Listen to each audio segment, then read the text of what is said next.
Okay.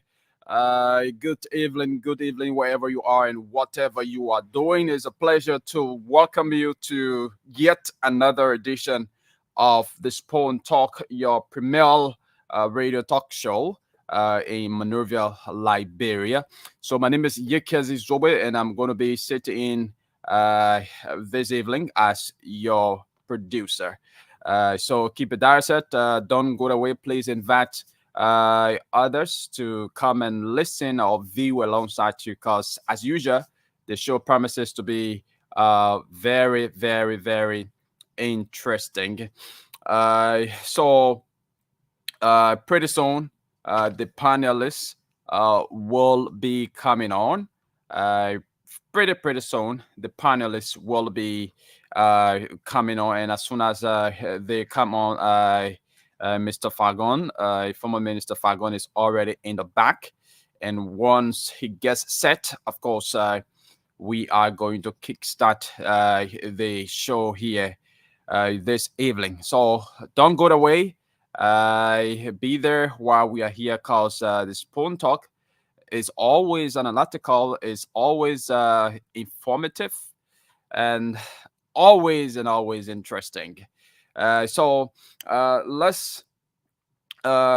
wait a little bit for the panelists to come on. Like I said, Minister Fagon is already in the back, and once he gets set, uh, he's going to be kick-starting the show here this evening. Okay, Minister Fagon is back. Good evening, Mr. Fagon.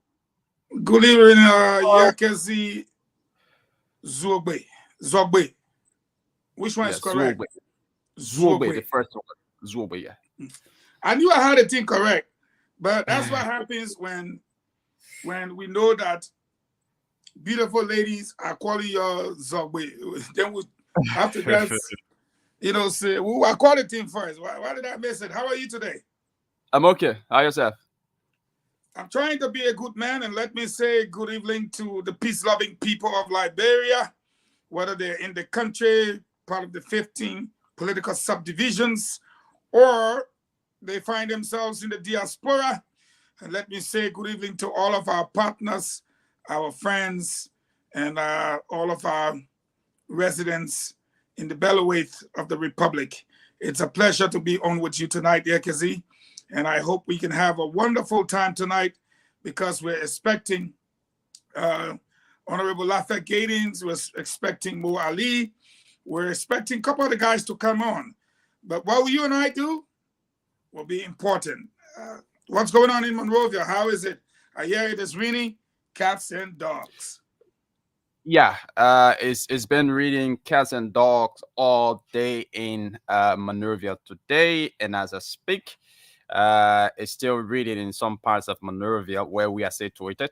In Congo Town, it's raining here currently, and I mean this is the rainy season, so that's not strange.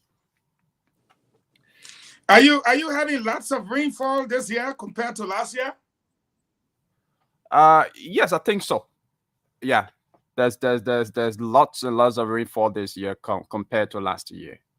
Lots of rainfall because we just in June and we've already gotten enough of rainfall. So by July, August, I think it's going to be even more than what it is now. That doesn't sound like fun, though. When these things are happening, you expect, the issue of flood, to also get on the increase. Usually during the rainy season, most of the slum communities in Monrovia get flooded, and so I believe most of those residents of the slum community, especially those areas that usually get flooded during the rainy season, I believe folks there are kind of worried. Wow. So let's go to what do you have? What's going on in and around you?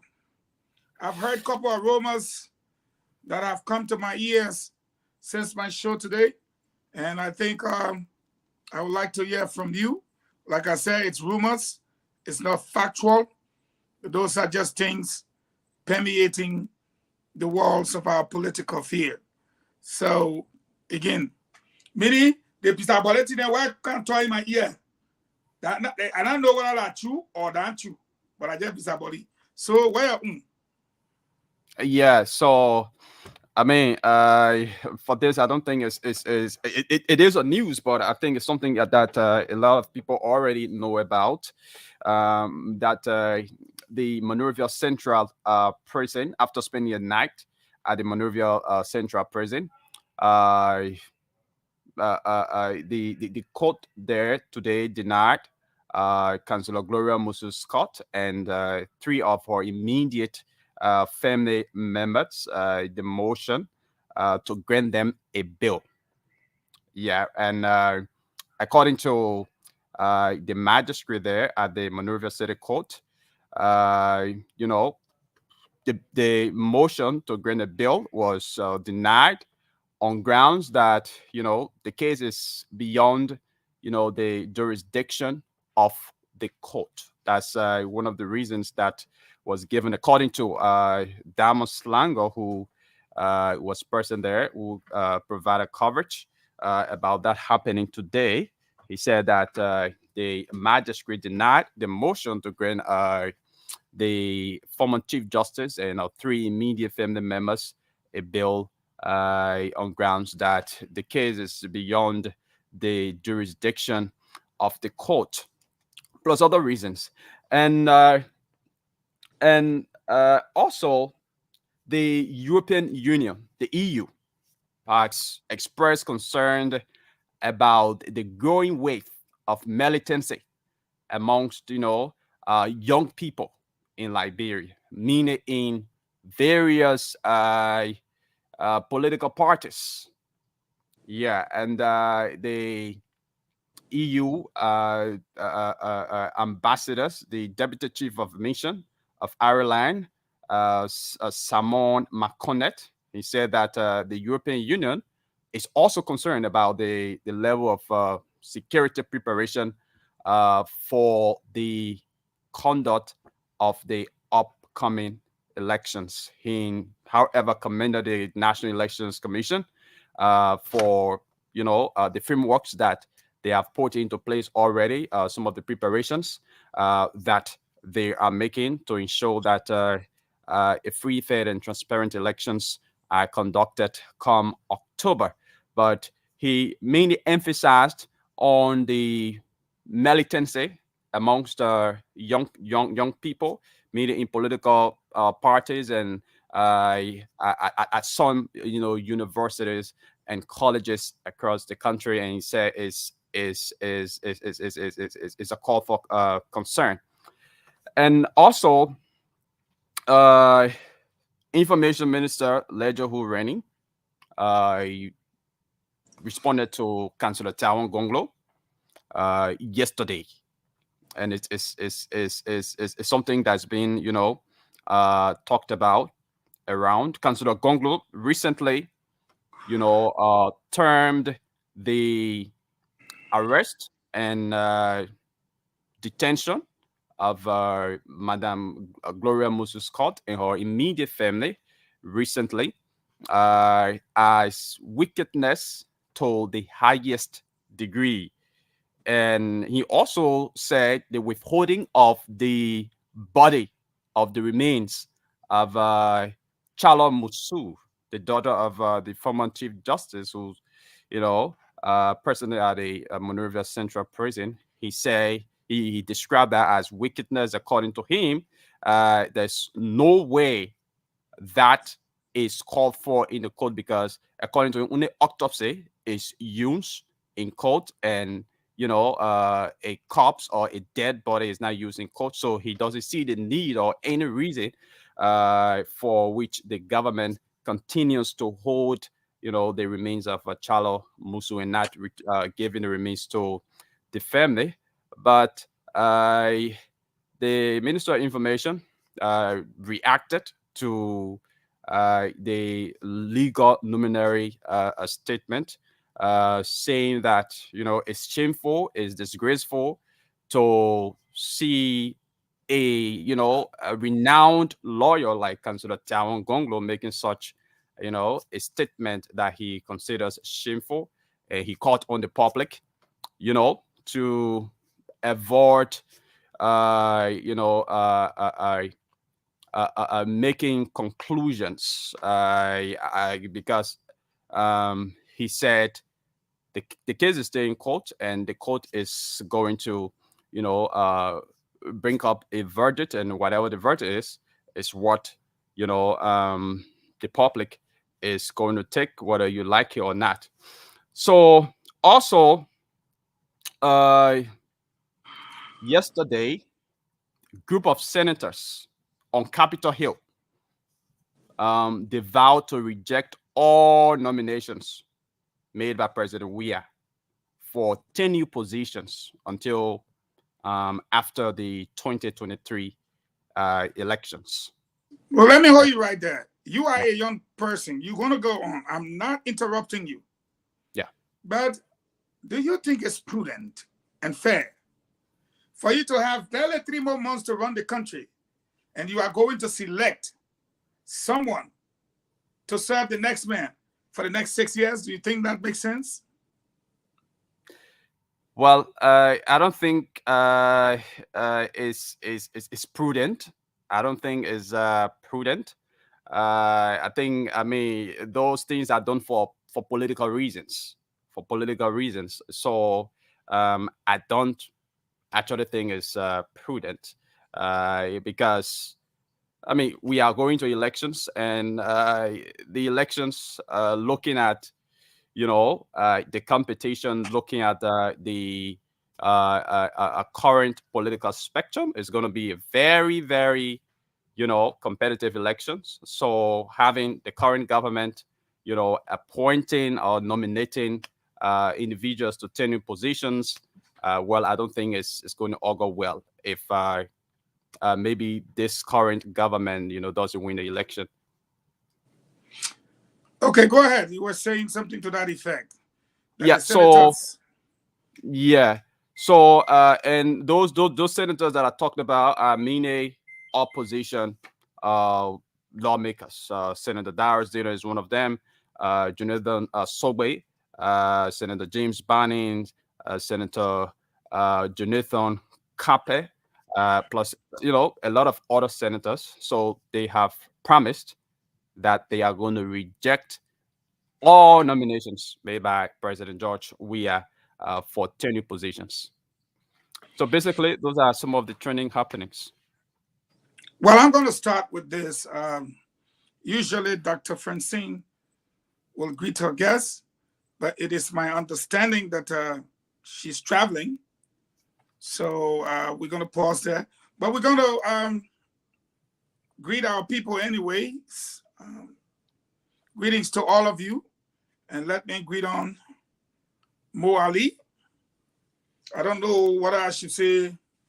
Former official of the George Weah-led administration, former Secretary General of the, I don't know what title to give Mo now.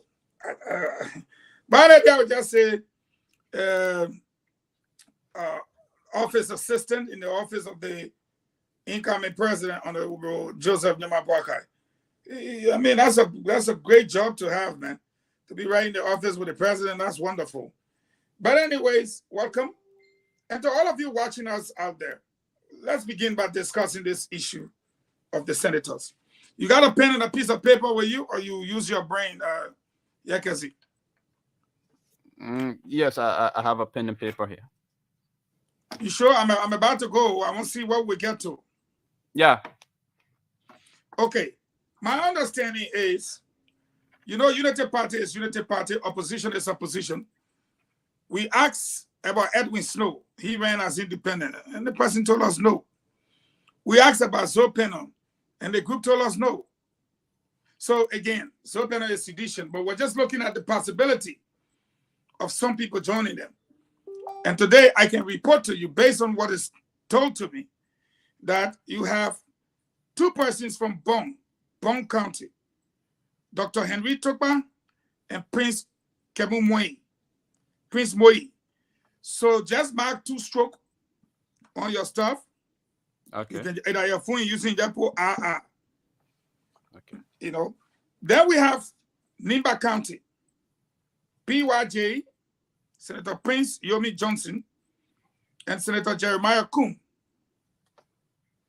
Then we have Grand Paso, Senator Nyombli Kanga Lawrence, and Senator Jonathan Kaipe. I believe that is 6. Then we have Lofa, Steve Zago. I believe that is 7. Then we have Monserrato, Darius Dillon. Where we are now? That's 7, Yeah. right? No, that's 8.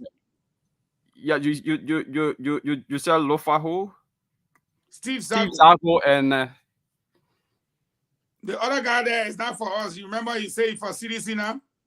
okay. You understand that, right? Yeah. Jala joined the CDC. Yeah. So we got 8 now. And we talk about Prince Moi, Senator Prince Johnson, Senator Kuhn, Senator Nyombli, Senator Kaipe, that's 6. Steve Zago, that's 7. Delon, that's 8. River G, Commander Bisa, and Jonathan Subway. That's 10, right? Yeah. Then you got Bapolu, Daniel Nyeten, and Botokane. That's 12, right? Yeah. Maryland, James Barney, 13, right? Yeah. River says Francis Pay and Wellington G. Von Smith. That's 15, right? And they are confident, more than confident, that they can get Magibi James Tonola and at least 3 other persons. So they are very, very clear that Senator Weah will not, unless they tie 50-50. And then the vice president, Joa Howard Taylor, break the tie. But they're not going to reach that level. They're overconfident about what they're saying. Starting with that conversation, you raised the issue, Yekazi. I will now move over to Mo Ali and ask him, what are your thoughts about what we're just hearing from, we call them the patriotic senators? So, in fact, today I was interacting. Good evening to the listeners. Today I was interacting with some of them, and they're calling themselves senators of like mind. Okay, good. You know, the reason they've decided to put a hold to, you said it right, to put a hold to all of these tenured nominations is because you'll be serving another government. Let President Weah wait. You get just few more months. You can't put people into position who will serve the next president or the next government for the next 6 years. Especially so, we're talking about place anti-graft institutions. If you put people there who do not buy into your policies of fighting corruption, it becomes a problem for you. There are also other things that they are going to critically review. In a conversation with most of them, they are going to critically review the issue of $65 million loan that have been put before them. Many of the senators believe that the CDC government wants this loan to sponsor their campaign. And I believe so too. And so they need to look at all of the implications before signing up to that loan. I will call on them not to pass it at this time because this government has taken a loan of almost 1.3 billion, and we are not seeing the benefits. In 5 years, 1.3 billion almost. We've not seen the benefits. When the UP left, over 12 years, the loan was around 800 million. We are now around 2.1 billion. So until we can understand what happened to all the previous loans that they've been taking, what they actually did with them, then you can't be talking about taking another 65 million, especially going closer to elections. So I think those senators are doing good. No matter what people say, oh, it late. This, look, it is never late to do the right thing. And we want to call on all our senators to join them to do the right thing. You do the right thing late, once it brings benefit to the country, it is always right. And so, yeah, Honorable Fagon counted in right at the moment. It stands at 15, and I'm sure they are talking to other senators. But these 15 senators are completely resolute about what they are doing, and we keep on, in touch with them so that the right thing can be done. And people say, oh, they want to confirm people. No, they confirmed other people yesterday in other positions, but not just it's just not the tenured positions that are at the will and pleasure of the president. They confirm them, because when the next president comes, you can decide whether they stay on or not. Exactly. Well, thank you very much, and let me welcome the Honorable Roland Lafayette Giddings to our program today. And Honorable Giddings, you're welcome. Before we start with you and your greeting to the Liberian people, tell us exactly what you heard recently is that we have 15 senators of like minds.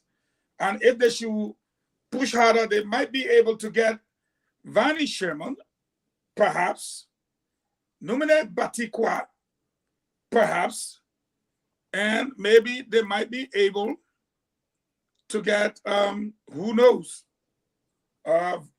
Simeon Taylor or someone else.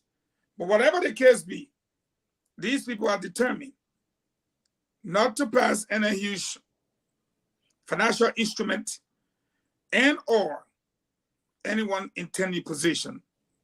What sayest thou concerning this issue? Are they right? So let me say thank you first for having me again tonight. I'm excited to be here. No, I think they're right, and let me just set the basis for why I think they're right. Look, even on the issue of the tenure position, when President Weah became president, one of the first thing he wanted to do was to detenurize most of the agencies that had tenure, because he felt, quote unquote, his hands were tied, and that he would not had the opportunity to structure his government the way he wanted to, and the kind of confidence he had in certain personnel that he wanted to appoint to those positions.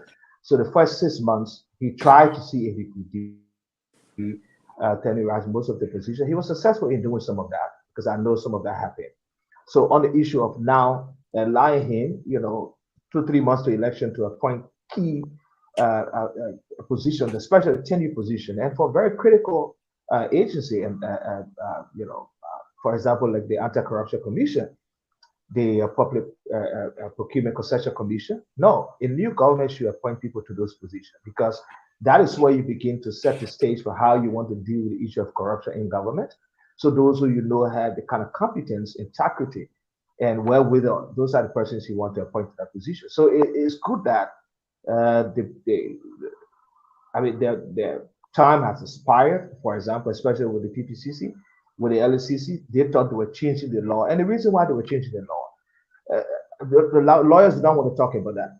The law is not retroactive, so they dissolved the LSCC so that this LSCC cannot have the authority to prosecute anything prior to when it was set up. So that means any corruption crime committed as of 2018, for example, to date, cannot be prosecuted by this current LSCC, because that means this current LSCC is going to move forward. It cannot go back because of the nature of being that laws are not retroactive. So that is why they did that with the LSCC. But it was for good reason too, because now you see the kind of quagmire we have with Councillor Mountain going after them and making sure that he used the system to the judicial system to fight what they've done, which is illegal to have dissolved in that LCC.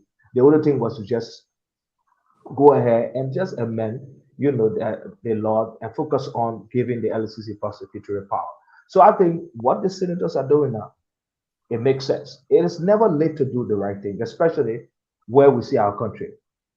Also on the issue of the debt, look, the debt to GDP ratio is anywhere around 55% now, should be almost 55%. Okay, our GDP is anywhere around 3.5 billion. And if our debt is almost 1.5 billion, it doesn't make sense. That means our debt is becoming unsustainable. When we were in government, we had a debt management strategy. There was something you call the speed bump that we had in the economic program. That is, we could have, or we could credit, loan certain amount, and there was a limit every year in relationship to the growth of our GDP.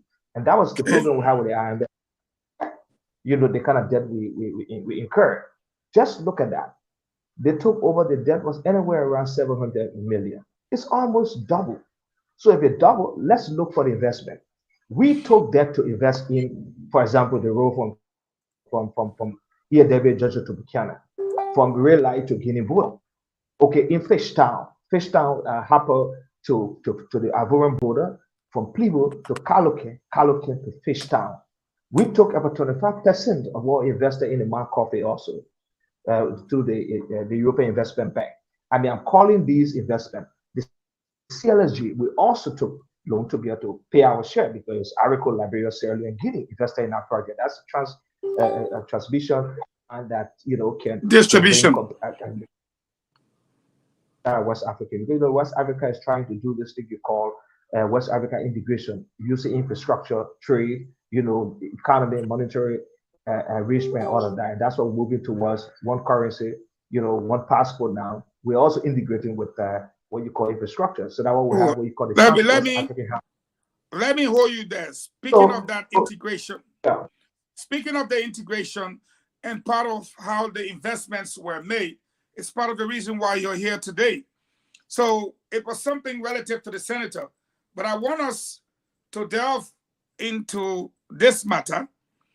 But before we do that, because you're going to incorporate what you're just talking about, the West African Power Pool, the roads, connectivity and networks in the country, the investments, all of those beautiful things will come. So I want to take like 5 minutes and address a couple of the little issues that happened today, not more than 10 minutes, so we can go into the actual reason why you are here. I'll start with Mo Ali. Today something happened in the high-profile Gloria Musu Scott case that somehow the lawyers went in for bail and the judge told them, we cannot do for you what you could have done for yourself. And that is allow us to do some preliminary investigation to make a determination.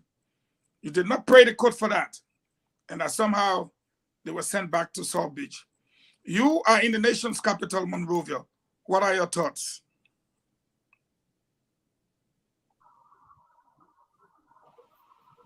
Thank you, Fagon. Today I was discussing this case. I think Roland and I, we were a very seasoned lawyer. And it was just clear that the judge was not going to grant the bill because in my opinion, and in the opinion of many other persons, they calculated well to arrest Councillor Scott at this time. The lawyers made us to understand that until the grand jury can carve out or indict Councillor Scott and the others, they cannot proceed with the criminal trial. And the grand jury is now going to convene now. My understanding is that until October or November. That's what, yes. So if that happens, how are you going to manage with your high-profile lawyer, Baham Bias? So I believe These are all part of a calculated plan to, for example, deprive the UP of some of our, in fact, of our lead lawyers, just in case we want to take election matters to court.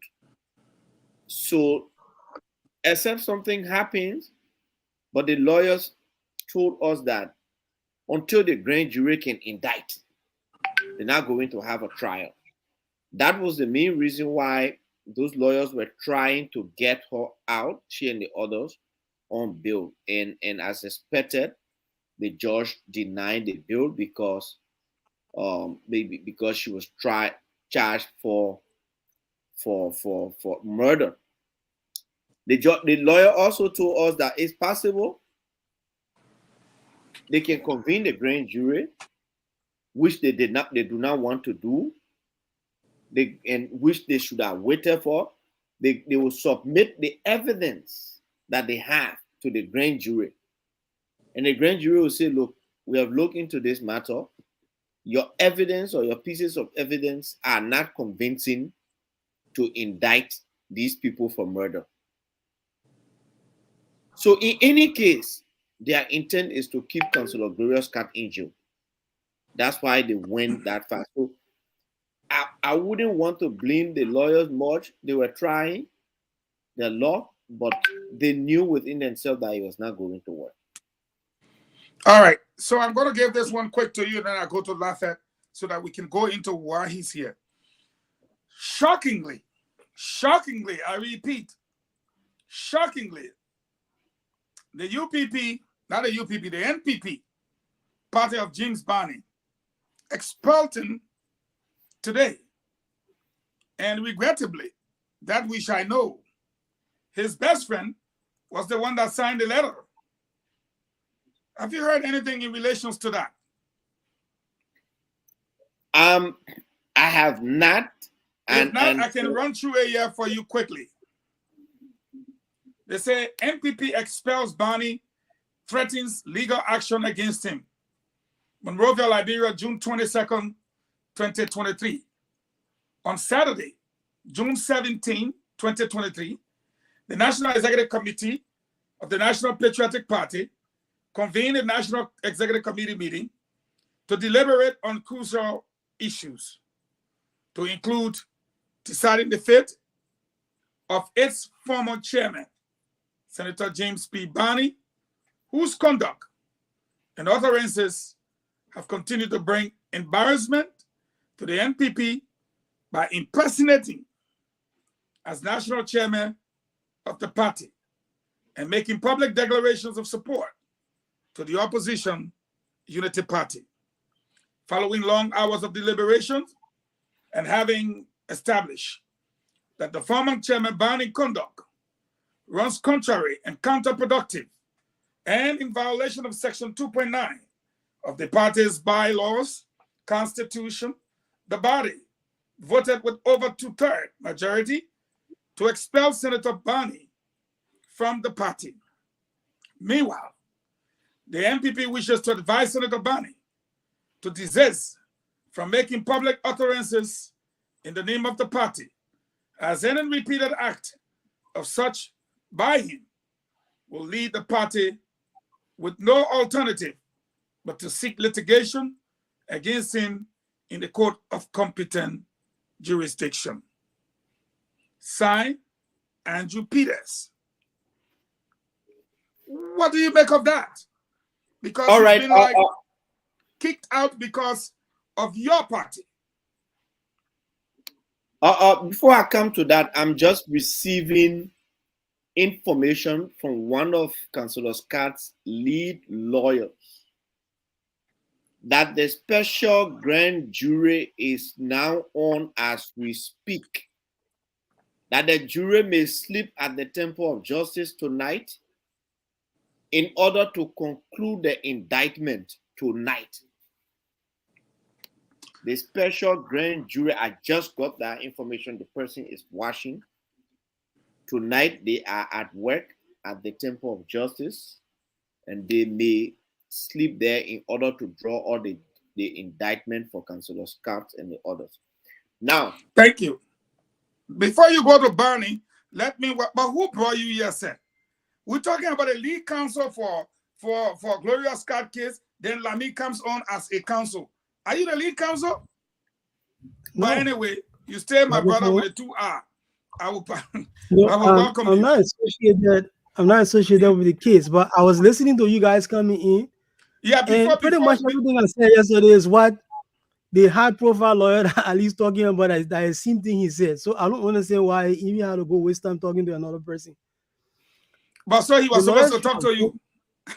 No, I already said it. I already said it yesterday, so there was no reason. Everything you just said about saying on the show. You said go that's back what and they replay should the have show. It's done. exactly what I said.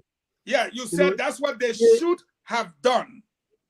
That's what they should have done. They should have gone for preliminary examination today. What preliminary examination does is that it challenges the government to present the evidence before the magistrate.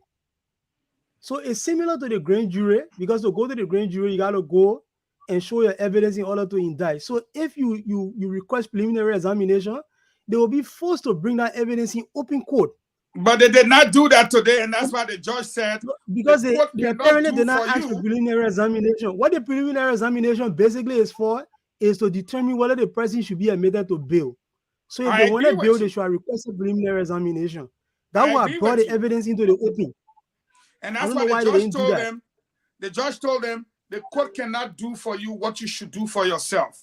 And that was it. I said it last night. I said they had the option of going for preliminary examination. And the thing about it, they could if you ask for preliminary examination. No, before more coming, we're pressed for time.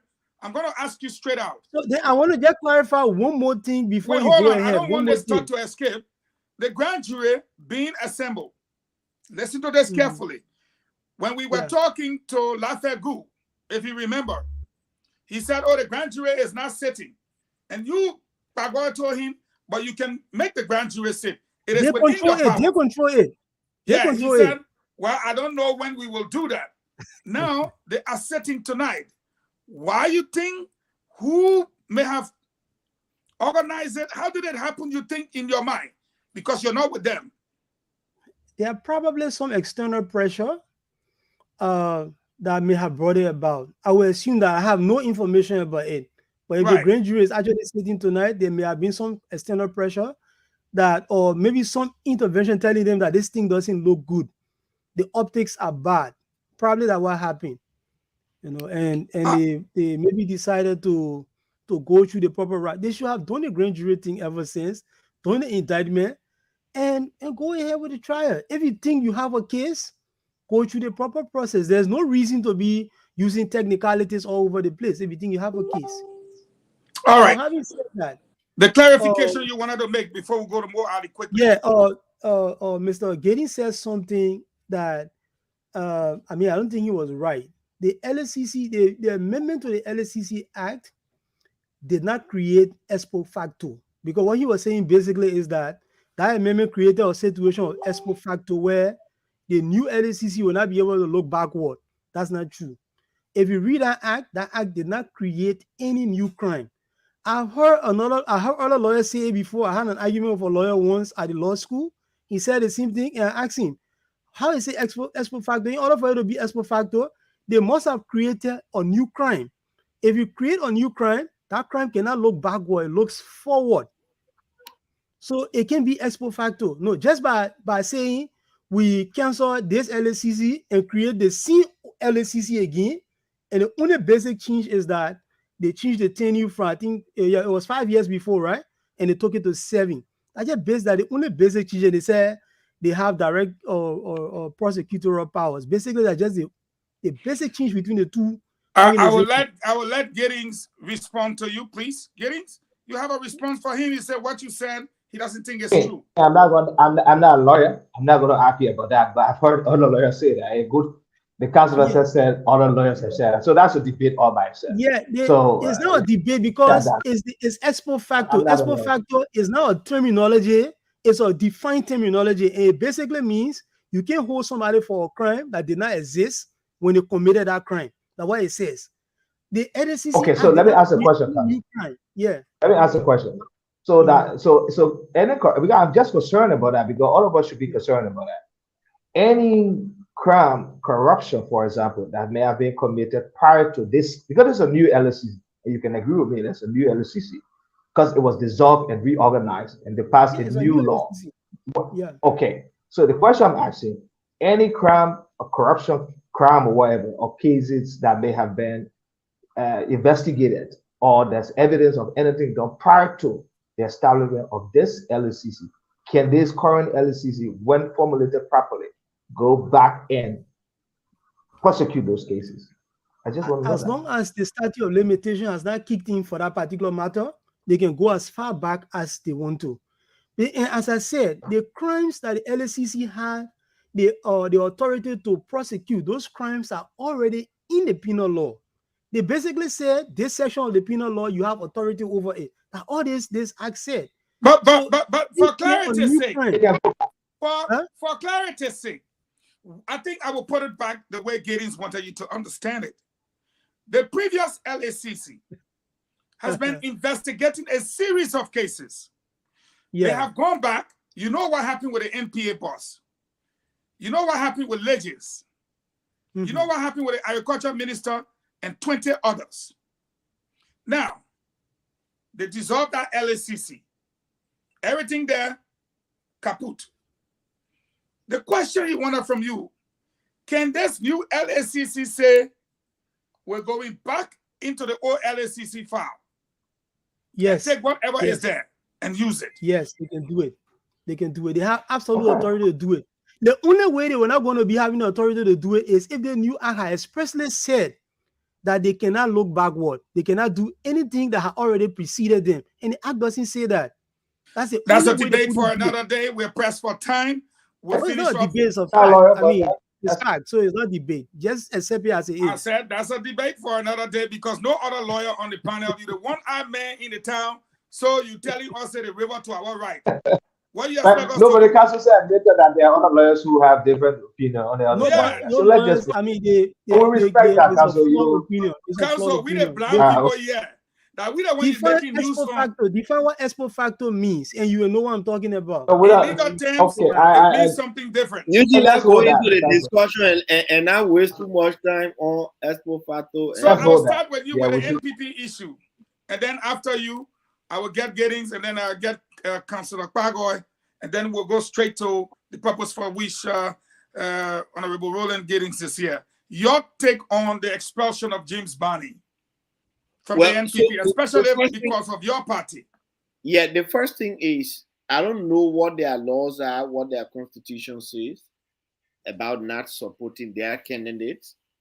I haven't read it, but I would think that Senator James Barney will have some remedy or recourse to the law if what they did is not in consonance with their constitution. I'm sure he's going to take some action. But that said, the Unity Party and our collaborating partners truly welcome the support of Senator Barney.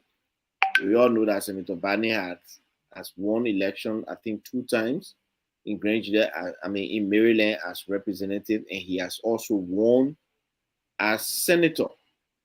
He hasn't lost he has not lost an election in Maryland.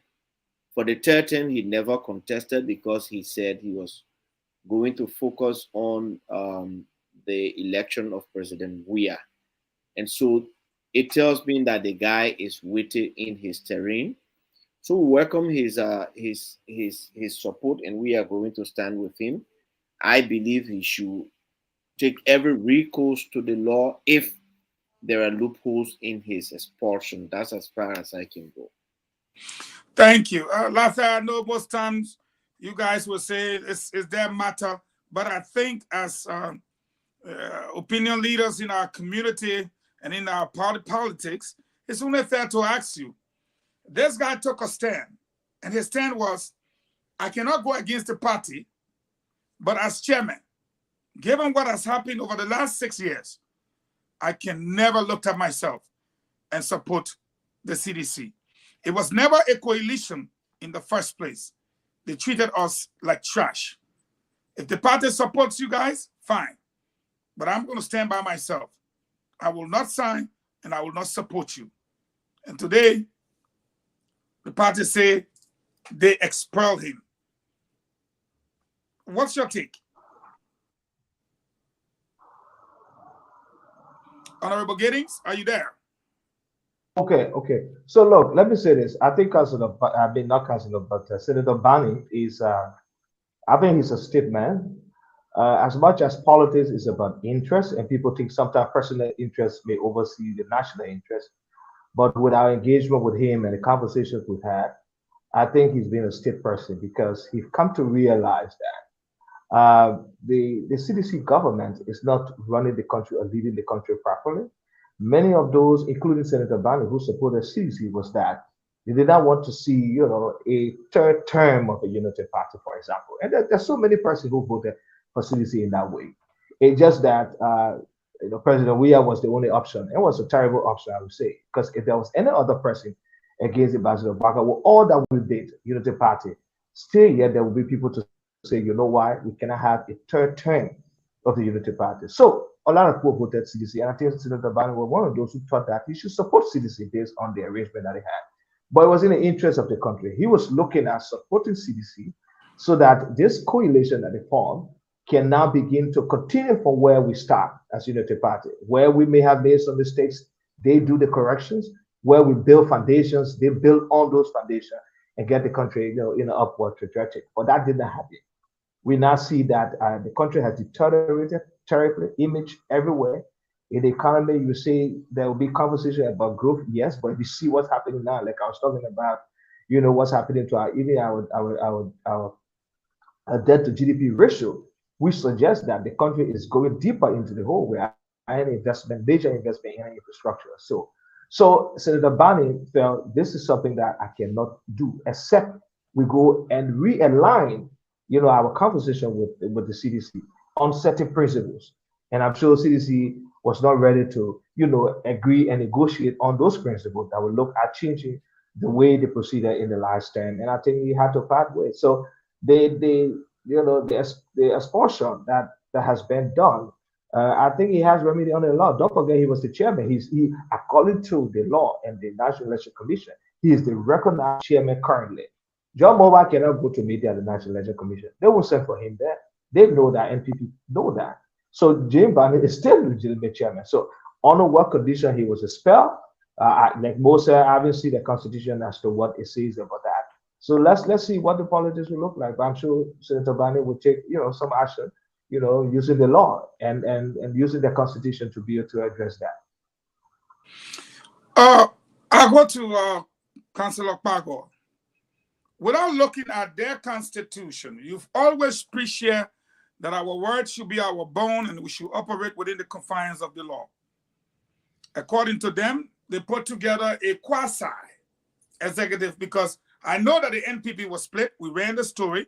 Certain group went on this side, another group went on that side. Bani group, VP group. We saw it happen. But every time they've gone to court, Bani has been recognized as the legitimate chairman. On one occasion, it was so clear that President Weah had to intervene because he was taking steps to expel the vice president. They went to the Jamaica resort without knowing what's happening within their ranks. What have you heard, and what do you think is happening from a political standpoint? I mean, it's normal when you have these kind of tensions within political parties, the intra-party tensions, when you have them, especially around elections time when everybody is vying for, posturing for a position of influence. You always have these kind of things because there are resources to be had, there are influence to be used. There are positions. This jostling, the jostling that is happening amongst the MPP, right now, with the people who have stayed loyal to the CDC, and the other people, along with Mr. Bani, who seem to be jumping out of the frying pan, So it's understandable why they're having this fight, and it's anybody's guess who's going to win. It's anybody's guess. depending on what the party constitution says, and depending on how they've gone about trying to remove him, this case may eventually reach the Supreme Court. They will make a decision on it, and it's anybody's guess where it may fall. I mean, until we can really take the MPP constitution, put it before us, and then look at all the facts and the circumstances leading up to this discussion, we'll only be groping in the dark. We will not be making an informed and intelligent or input into this matter. So I will want to reserve comment on it till we have the constitution and all the facts before us, so we can know how to really approach it. But it's an intra-party situation that, I mean, they're going to fight each other. Eventually, somebody will prevail. I mean, that's what's going to happen. And if someone from the finance ministry or the ruling party wants us to send a link, we'll send a link to you. We're about to discuss Eugene Nangbe and Samuel Twer press conference and some of the statements they made.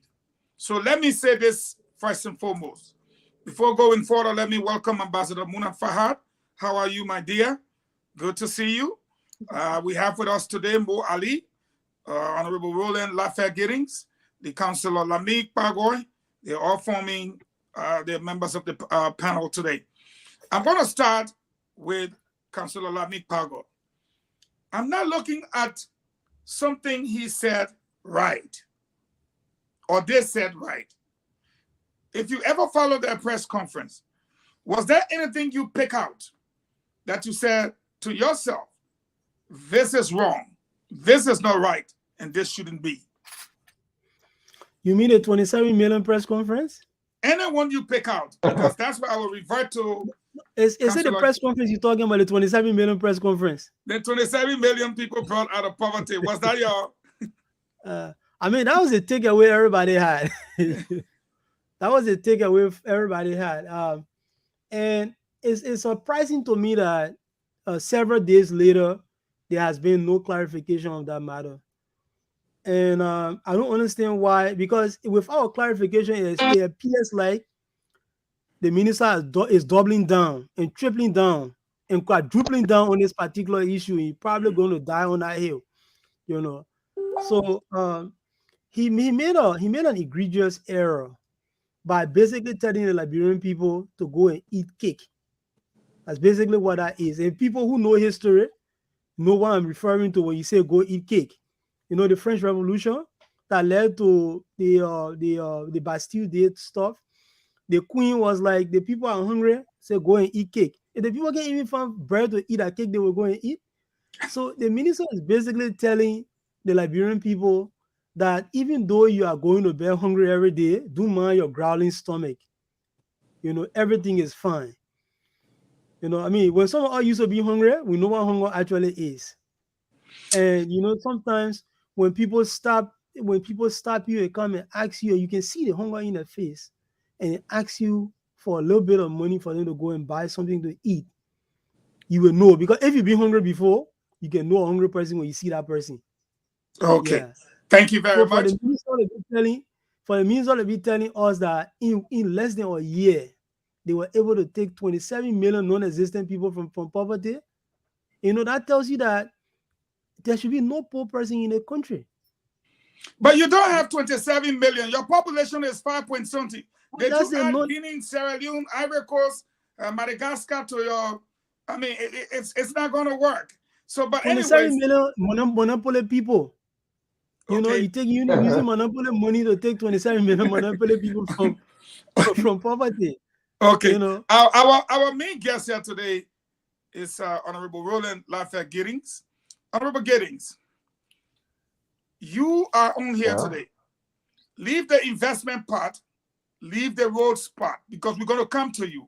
We got a table here, we got the roads. So when we come to it, it'll be easier to break down.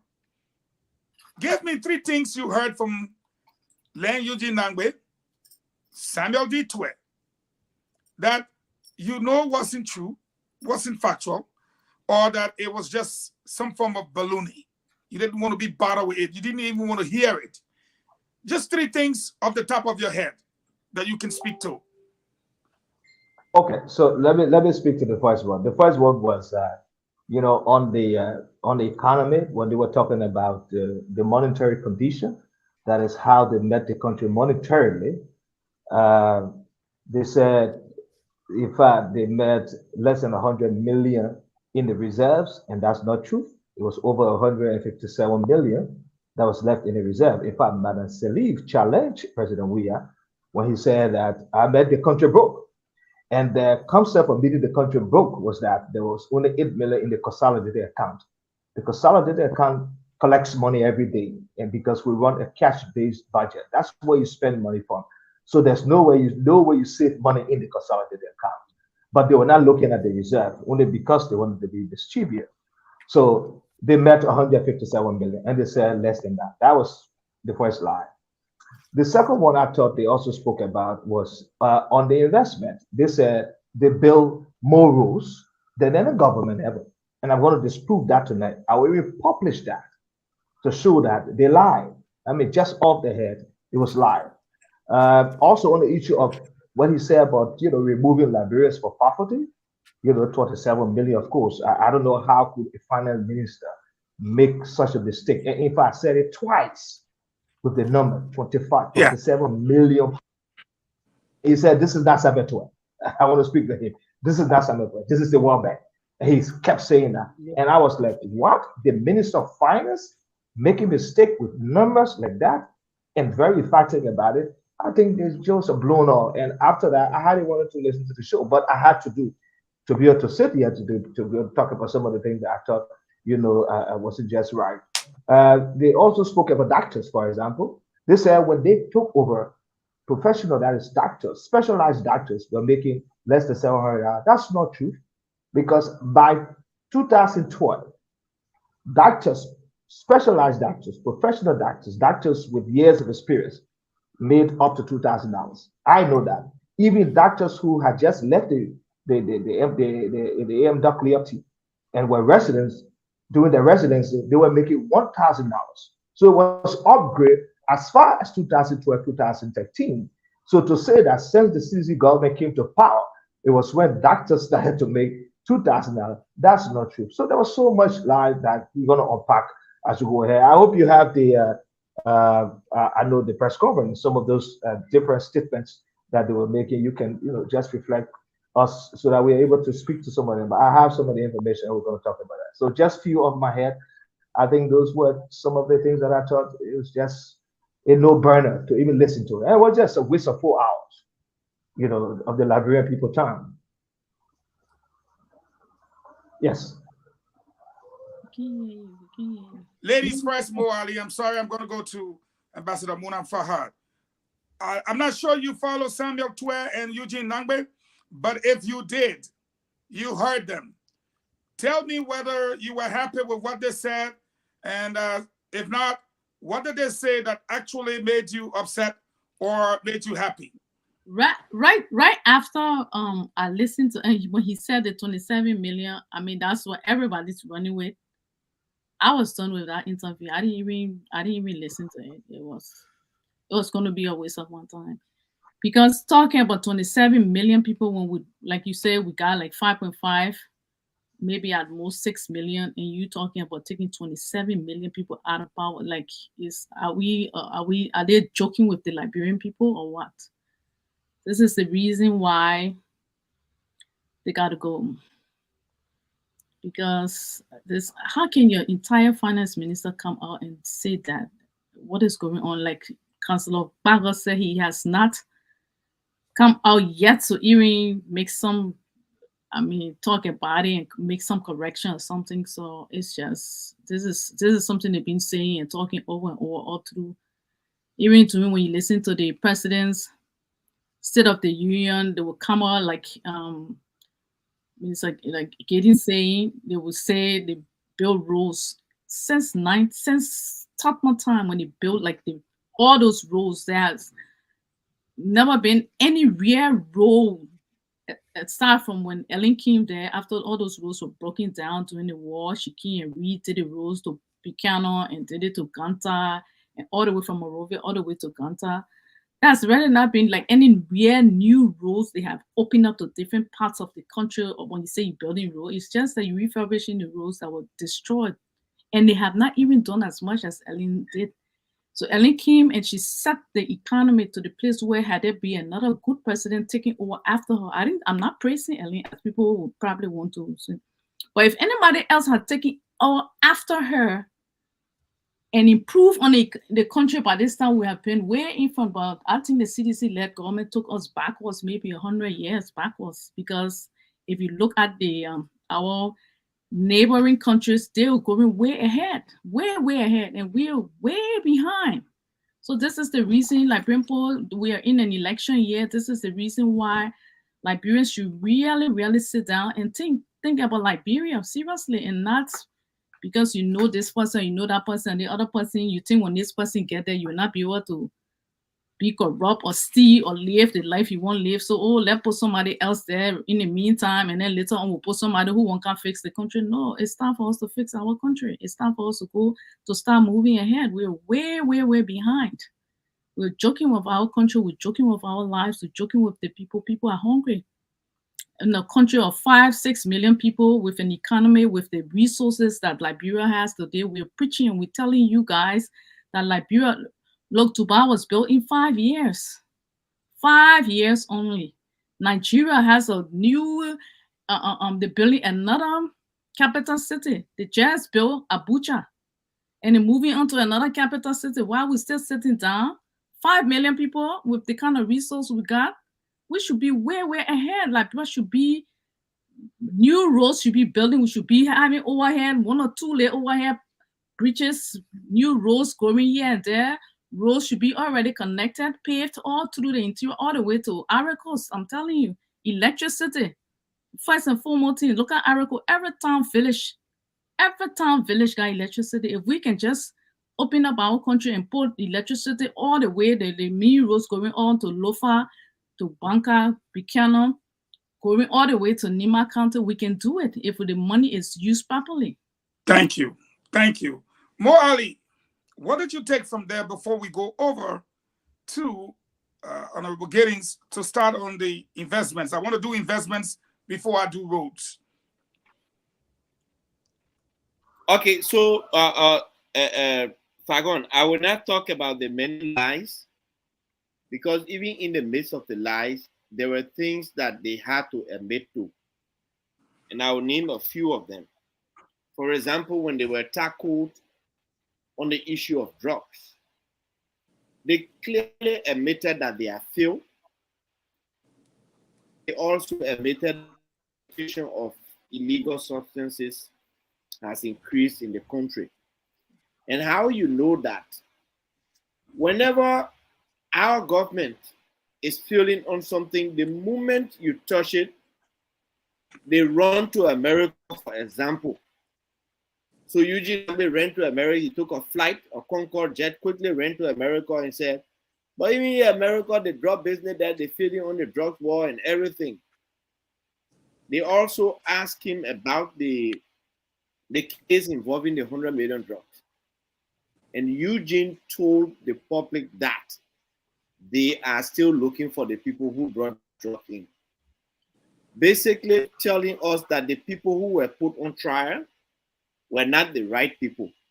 Those who brought the drugs are still at large. The other thing they admitted to was the issue of support to the police.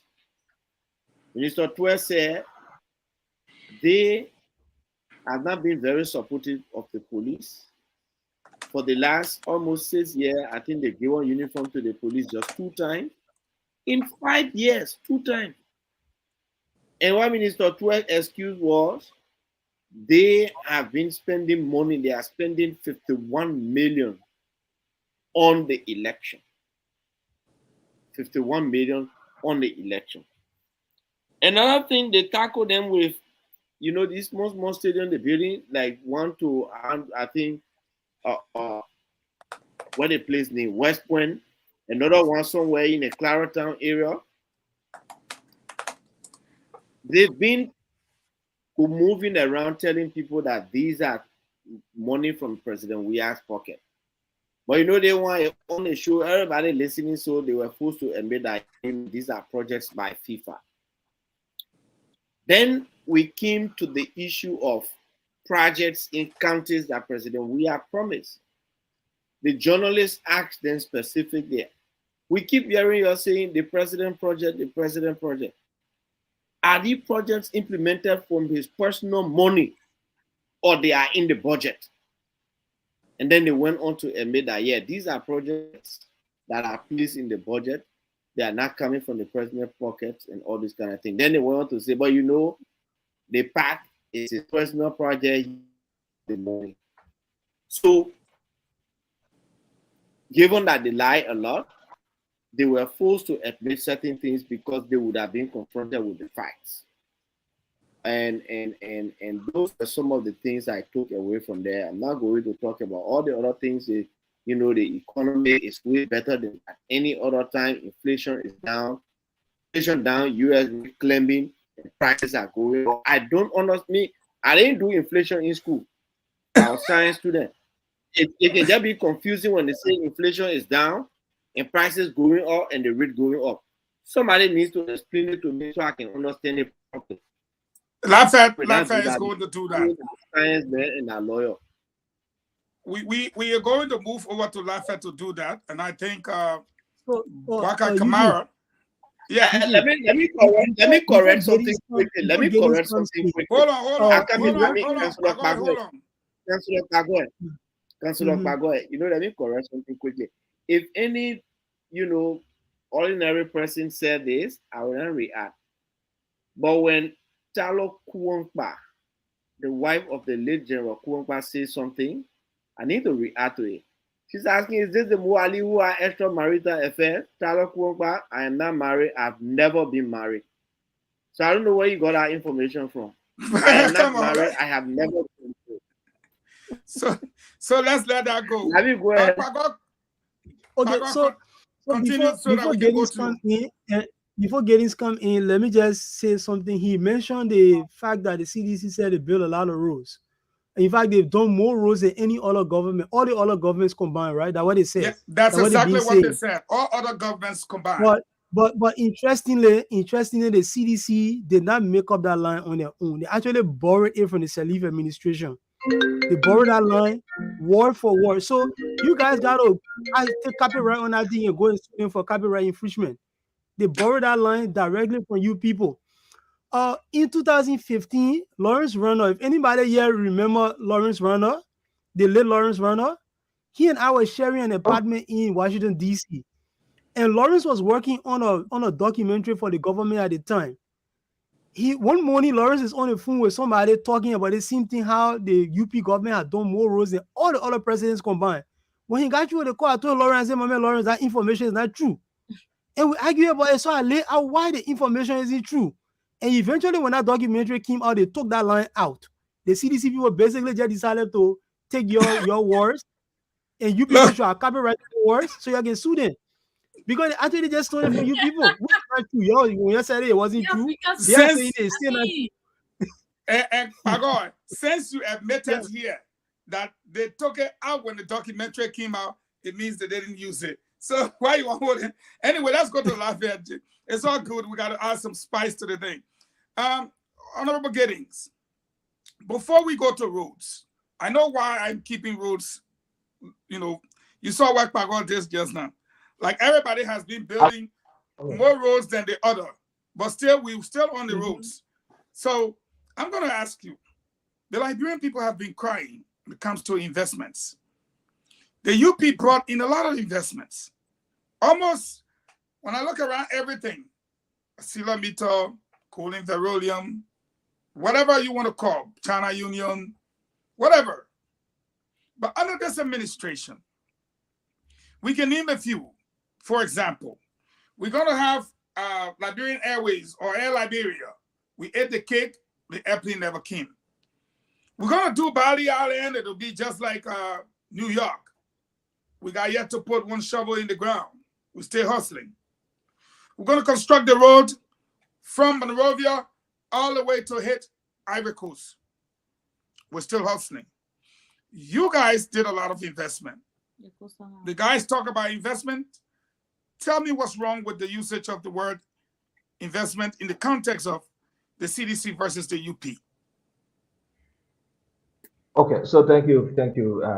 We'll go to the role like you said later. So let me say on the issue of investment, I think you firstly have to be able to create the climate. Now, there's something that used to happen under the World Bank, the International Finance Corporation, IFC. They had a program where they shut that program down now, but it was the Doing Business Climate program that Liberia also entered into, and you had to meet certain preconditions in terms of improving the business climate.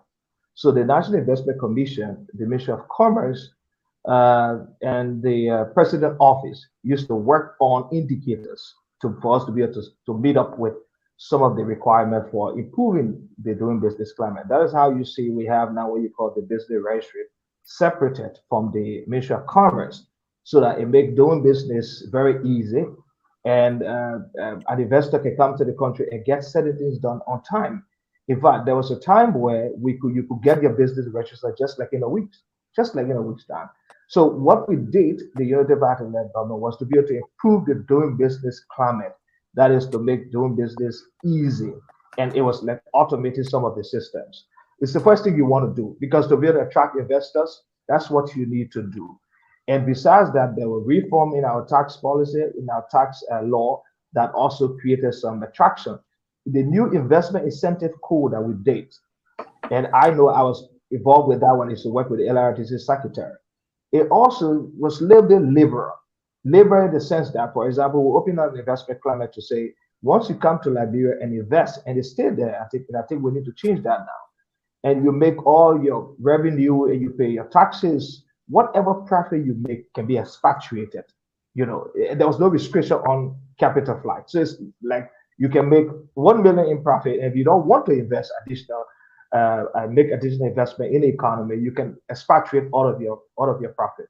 So that is, I think, I'm sure, it stay in the investment incentive code. So it created that climate that also attracted a lot of investors to come.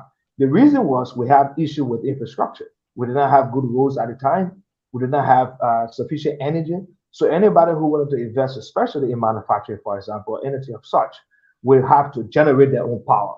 And access to some of the markets domestically was not easy because of the challenge in road network and all of that. So you have to create other opportunities or other way to attract people, investors, to come to the country. And we did that very well. And I think the internal review and mechanism within the process of talking to investors and meeting them, Madam Salif set up a system that works. I'm not saying it was a perfect system, but it did. Because if it did not, we would have not attracted up to $16 billion in investment. And when people say $16 billion in investment, a lot of people think there was $16 billion put in the bank or in the grip and brought to Liberia. No, it was over time. So, for example, the ArcelorMittal investment. ArcelorMittal investment, I think, was about $2.5 billion, and that's over 25 years. So over 25 years, we invest $2.5 billion, and they will come in trenches, like all the other investment. Golden Bird, Sam David that had to leave, Equatorial Palm, China Union, even Putu that was here that left because of the slump in the price of oil, and they thought that the project was not a good project. Now that we do not have sufficient commercial quantity of iron ore in Putu, but because of what the market was at the time, and they felt the investment will not yield the kind of benefit, so they left. You had BHP Billiton that came and did exploration for a period, thought that they could also invest. So there were several companies that came in because of the climates that were created. And that created a lot of jobs. Compared to CDC, CDC cannot point to one major investment that they've attracted to the country. Not one major investment. And this is my disappointment, because if they came and met a foundation that we built, because where you have an investment incentive code, at least you have up to 124 megawatt of energy in the country. When we took over, we met 0 megawatt. There was no transmission power, no transmission line, nothing, no generation. We generated that. So they met up to 120 something megawatt power. They met some road network. They met system in place, reform, different law, new investment incentive code, new tax code, for example, improvement on our taxes and all of that. So with that, they should have, in my mind, continued to improve on the investment climate and attract more investment. But unfortunately, they do not have the ability to do that. We heard all kinds of things that came out of investors who came into the country. There was something with this housing project at the National Housing Authority. The first one, you saw what happened. I mean, it was just about corruption. Everybody was concerned about what it was taught by investors.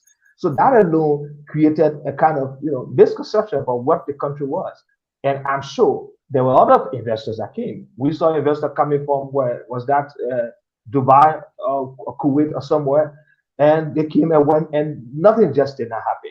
So I think the government was not is responsible enough in terms of creating the kind of investment climate that will attract investment or the kind of incentives, and they did not provide the leadership. So today, 5 years after, almost 6 years, CDC cannot recall one major investment. And I challenge them to come and bring whatever investment they brought to the country over the last 5 years. They don't have it. So they don't have any record on investment. Investment is 0 to 16 billion. So 16 billion is equal to 0.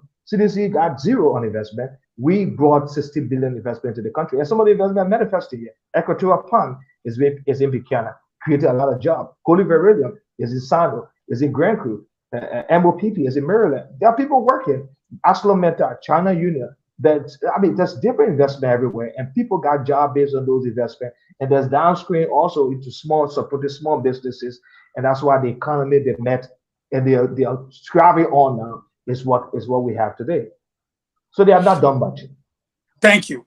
I will hold you there and come to Ambassador Muna Faha, whose candidate is noted for always saying he will drive into the country investment. Muna, let me ask you, we hear the criticism of the CDC, and I, for one, to be honest with you, it's not a secret. Your political leader have said it. Everybody knows that the CDC did not attract much investment to the country. And sometimes they blame it on COVID-19. They blame it on the global economy. They blame it on the war between Ukraine and Russia. The only thing they sometimes don't do is to say our insecurity, our national security is 0, and that you cannot attract investors when you got people with guns, knives, people on drugs. Most importantly, when you label as one of the most corrupt in the entire world, you're not going to attract nobody wants to go to Liberia to do business. And when people say, oh, don't talk about your country like that, okay, I agree. So the whole country is Zogo Inte, police and Zogo, who's stronger? That's not a debate. Corruption. All the countries in the world say your country is corrupt. Don't talk about your country like, okay, I agree. I will not talk. Is it true that our country is corrupt? Yes, it is. So who's coming to invest? So tell us, what plans have you guys in the ANC or Kumis or your thought on investment? Give us your candid opinion. Yeah, like you said, from the time the people they took over the $16 billion, like $1 billion or whatever, they continue on the ocean disappeared. That was the first thing that, and right after that, just one thing after the other, after they themselves kept destroying the country's name. We would not get up and say, y'all did this if they didn't do it. And like you rightly said, Zogos have taken over. Anybody here, you will not take your money to any bank that you don't trust. People take their money to banks that they trust. So first and foremost, Mr. Cummings is already well trusted in the business community in the world. They know that if they come and invest in Liberia, because once upon a time, Liberia had very good investment climate. I mean, Totmont, they brought in Lamco, they brought Bon Mines, all the companies that were in. And so our forefathers did way, way better than what we're doing now. So like I said, from initially when the CDC government took over the 16 billion, destroyed it, and for them to even move from that place to say, okay, let's make a comeback. After COVID, they went back in the UN and covers and started taking money directly from the international partners, which made the people to stop I mean, word spread among these people, the IMF, the World Bank, these are the people directly involved in bringing money and investment to the country. So if you tarnish your reputation going directly behind the people and taking money out of their leg, you have no respect for yourself. This is not your money. This is the international community money, and you're going taking it up and not even using the money for the intended purpose. Of course, you destroy your name. It's not because we say it. We're saying it because you're doing it. Mr. Cummings, like I said, he's already trusted. He's going to make the climate such that it will be conducive enough that investors will be able to come. They will trust him because they already trust him. He's already proven himself in the international community. These are people he has worked with before. He's going to sit, he's going to lay out a plan, or he's already laid out the plans for people to come into the different counties to be able to, for us to attract very good investors into the country. Liberians, we go to school, we got LU, we speak proper English. There's no reason why the Americans or the English people will not want to come to bring Microsoft, Google. If you look, the fiber optic was passed right in Liberia. So if we have very good electricity, of course, we have one of the best internet systems in the world. That means we can have companies that Google's and all this, because people are looking now to Africa to take contracts and see that they talk to China because China not increasing their wages. Liberia is we're English speaking. We speak like Americans. So we can be able to attract all these very big internet technology. No technology, we will bring it to Liberia. People would sit, people do the job. Like people will know they're like working on farms, but like people are intelligent people. They will want to. Thank you. You know, Microsoft, even the phones company, to put those parts of the phones together, those are things that we are thinking about bringing to Liberia, and will bring so much money into the country. Like Mr. Cummings said, he's going to increase the revenue to $2 billion. That's easy. Just the 2-3 companies already will bring in billions of dollars into the country. If we put in phone parts together, we're getting the chips and we assembling parts. We're taking it from Thailand. They're taking those jobs and they're bringing it to Liberia. If our country, the Zogos, boys are rehabilitated, the farming, the electricity, technology, all these things start to come to the country will start to open up. It will start. Thank you. It will start coming in. I'm sure people are thinking on that line. We're thinking about, Lamco should come back or this, that. No, we're thinking way ahead. Look at Rwanda. Rwanda got the best technological schools, technology in Rwanda. We need to bring that to Liberia. We got too many people graduating from the university. Thank you, Mona. For us to keep business, for us to keep doing law. We got so many lawyers in Liberia and doing what? Doing what is law? I mean, we need to put our people back to work. And that is what Mr. Cummings is bringing to Liberia. Thank you. You got Lanik Pagod to wake up from his seat because, like, you just hit the lawyers. But, you know, I would have loved to ask you, but we're pressed for time. How are you going to increase the budget to $2 billion? It's not whether you will do it, but how. But I'll let that go for another day's, conversation. You answer your question, but you didn't understand what. No, I understood you that you're going to bring these companies from Thailand or China. We're going to put these phone chips together. We're going to assemble cell phones. Those companies are not multi-billion-dollar companies. The what? Well, at the end of the day, to put cell phone together in one 4x8 square foot building. Excuse me. And hire. Me, which country in Africa is doing that? If you get a contract, Nigeria facing their own cell phone. Ghana facing their own. Do you know the budget of Nigeria? No, but you said which country even assembling? I'm telling you, they're fixing. Of Nigeria. Do you know the budgets of Microsoft? Do you know the budget of Google? It is not about the budget of the multi-billion-dollar companies. You think these things are, you see, you're Liberian, Muna, wait. When you have a company assembly, do you think to assemble a phone for them to even bring one part of the phone piece or the chip or something for you to assemble your country? Do you know how much that is? Yes. Or do you even have an idea on? I do, because I sat at the table to negotiate these things. Support pass together. Which country can? So Muna, we gotta go to the other people. Muna, you see Coca-Cola? Even the call center will bring in hundreds of millions of dollars. Muna, Coca-Cola is a multi-billion-dollar company all around the world. Okay. in Liberia, the Coca-Cola factory you see right to Pinsville. Yeah. You know that Coca-Cola is worldwide, just Yeah. like Microsoft, Yes. just like Apple. Yes. But the Coca-Cola factory you see right to Pinsville, how much you think it worth? You tell me. You tell me. You see? So I will move on to more. Just can't because move it's on. Microsoft No, you can't does move not on. mean it You're will bring $1 saying billion. Coca-Cola. No, let's talk it. You're saying Coca-Cola is a multi-million or billion-dollar company, right? $1 billion entity. Okay, hold me down. You Right got there a to Fula, Liberia. hold it. You got a Fula man who is in Liberia.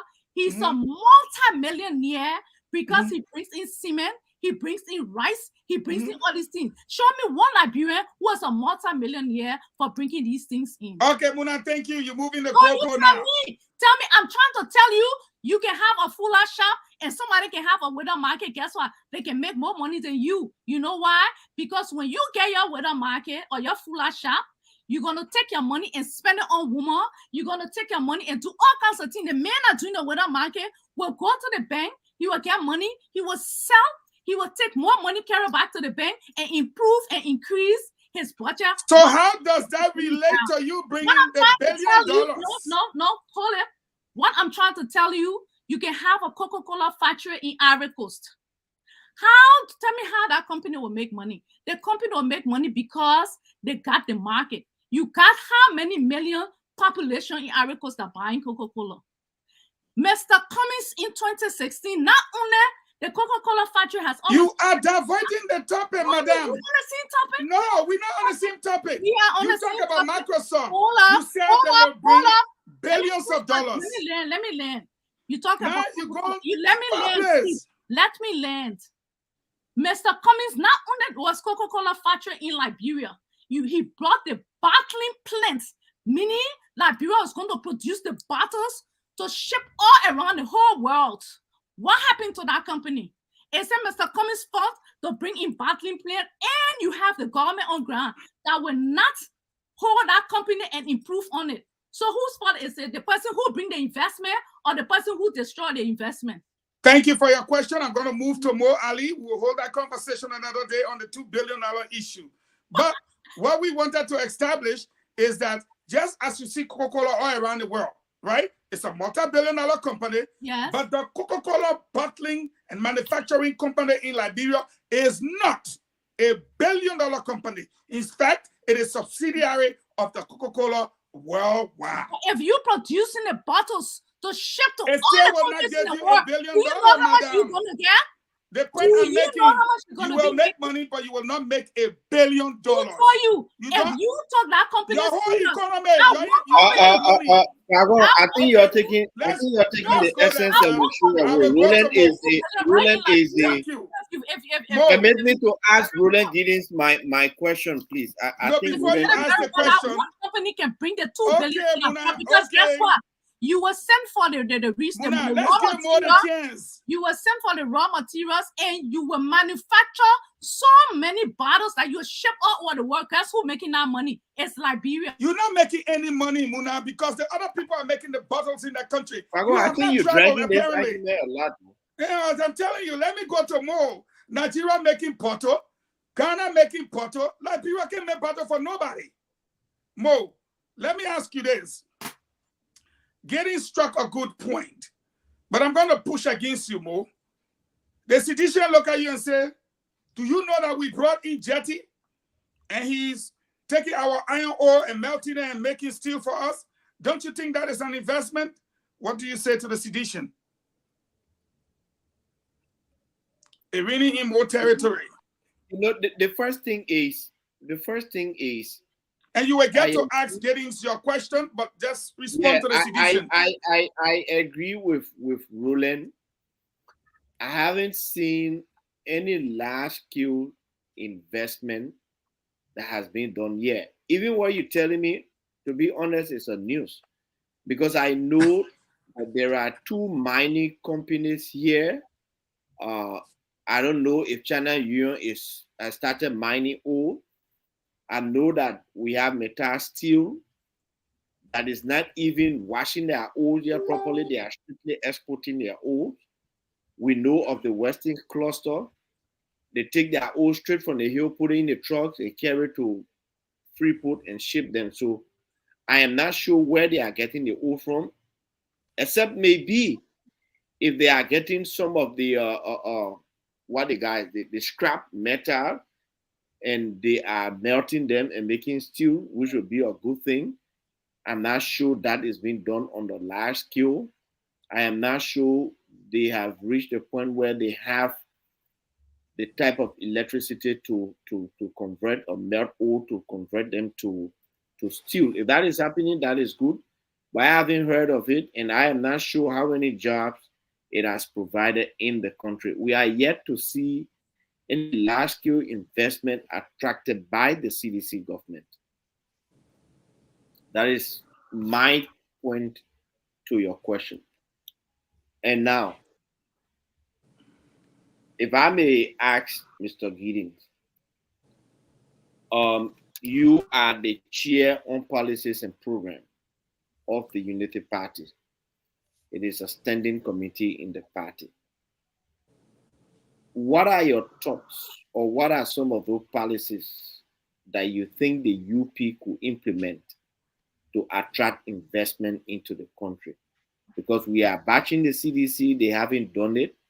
And if we are given the opportunity, how are we going to do it differently?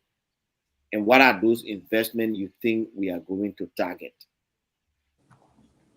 Well, okay, so I think we've already done that. We have the history of doing that. The Unity Party-led government, of which Ambassador Boakai was the vice president over the last 12 years, attracted over 16 billion to the country. So we know how to do that. We know that first you have to create the investment climate.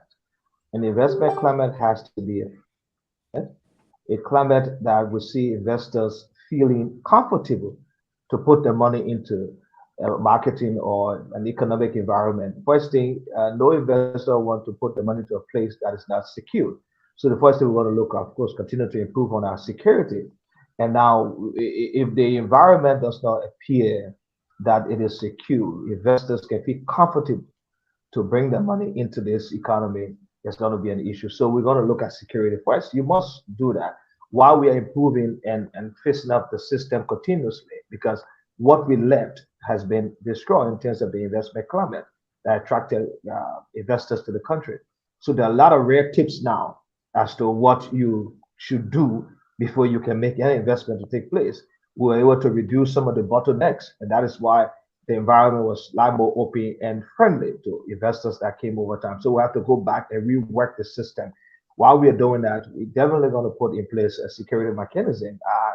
I know somebody will say, well, it's difficult for you to say you cannot reduce your crime, but we can. I know that the last government tried as much as we can. Even in our local communities, there were police patrol almost every night. We used to see the police in the communities, see the police lights in the communities almost every night to just reassure the citizens and people who are living within the borders of our country that, look, we are here to protect your investment, to protect you as a person, even the individuals, to make sure you're okay. And if there's anything that we can do as security, we will do that. So put in place a security mechanism, proper security mechanism is okay. We're also going to be able to look at how we welcome people into the country. For example, the Rawa International Airport has to be reordered. The Rawa International Airport is a disaster. The moment you get off the plane and walk into the terminal, you know this country is not going anywhere. It's not serious.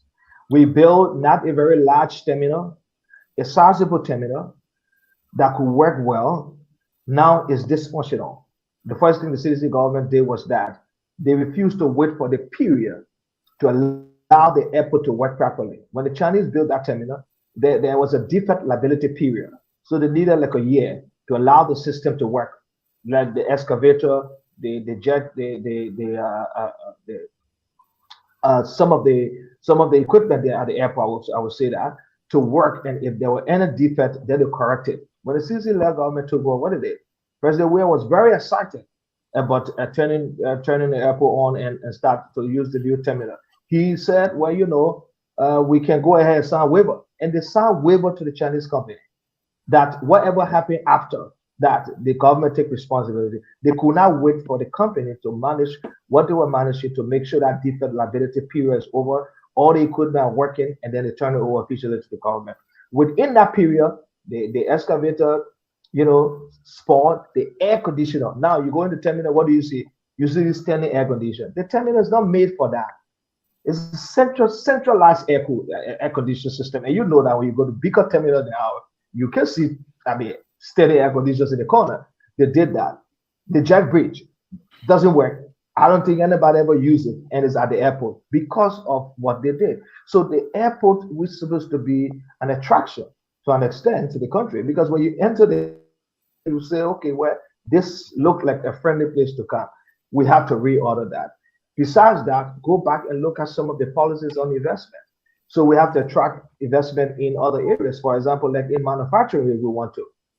We are doing well now to an extent with what we have in energy. For manufacturing, the cost of manufacturing energy is anywhere around 6 cents. We cannot produce power for 6 cents per kilowatt, but at least if we can produce it for 10, 15 cents, you can attract investors. So we also invest in infrastructure, which is very key for manufacturing. Then we have a law.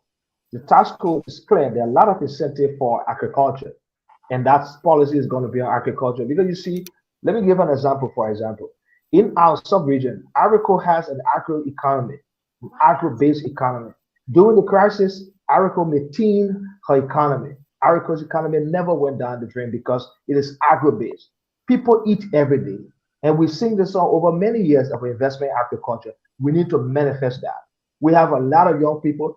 For example, we have swampland in this country. Swamp rice, you can plant swamp rice and it can grow 3 times a year. Every 3 months, you can have a swamp rice. We have swamp all around this country. So we have land bank and land type that we can assign. And in our policy, we're talking about assigning setting crop to certain county based on the soil type. It is part of our agriculture policy that we're developing on the platform. And that's what we're going to do. So put a lot of young people to work, create that, bring the technology. We can feed ourselves. We always say that we must be practical this time. So our investment policy will look at, and that's exactly what we're looking to do as the Unity Party under Ambassador Barker. Thank you very much. We're pressed for time, and I must say we have a couple of breaking news, and it is not yet confirmed, but we're seeing here a press release from the University of Liberia Faculty Association, ULFA, and it's on their letterhead. It's in our chat room. If you can put it on. We've not been able to verify, but we're receiving it, that the leadership, and it reads, the leadership of the University of Liberia convened an emergency General Assembly on the Capitol Hill campus of the University of Liberia on Friday today, June 23rd, 2023. The members of ULFA in the General Assembly lamented the non-compliant behavior of the UL authorities to fully implement the Memorandum of Understanding for almost 2 years of its existence. The leadership of the University Faculty Association has become wary of continuously pursuing the full implementation of the MOU to a fruitless venture. Key highlights of the General Assembly discussion centered on NASCOP, retirees payments, Board of Trustees, credentials audit, faculty promotion and tenure, part-time payment, human resource manual, bus for Sinji, renovation, retroactive payment, etc. Thus, the faculty in the General Assembly have voted unanimously to disengage from all academic activities until all of the supra-mentioned issues are fully implemented. ULFA therefore encourages all deans and chairpersons, as well as heads of all academic programs and facilities, to fully comply with the decision of the General Assembly as members of ULFA. Signed, Eric T. Patton, Secretary General, University of Liberia Faculty Association. There we go. We also have breaking news. I'm sure Mo has the letter that was sent, that the guy who intimidated, harassed, bullied Senator Prince Johnson out of his church, as was sent by the vice president. The vice president, in a letter to the Minister of Mines and Energy, recommended him as deputy controller. We cannot confirm the last breaking news, but that is confirmed. It's on the letter. And news coming into us said that Andrew Peters, the Secretary General of the National Patriotic Party, that signed the expulsion letter, which we have in our possession, has also been appointed to the National Registry, replacing Tia Nangwe, who is running for legislative office in Maryland. We will try to confirm his appointment tomorrow. If these things are happening, it's like we are rewarding you for expelling the party chairman. We're rewarding you for bullying Prince Johnson, and we're rewarding you for doing this. It's pathetic. But we're going to keep that for last. Eugene, I've sent you the letter. I've sent you the letter. Just put it in the chat room. One of the guys will pick it up from there. Let me welcome Gibson Jerry from the Gonglo Global Media. And I will go to Lafayette just spoke. I will go to Councillor Lamin Pagoy. Lamin,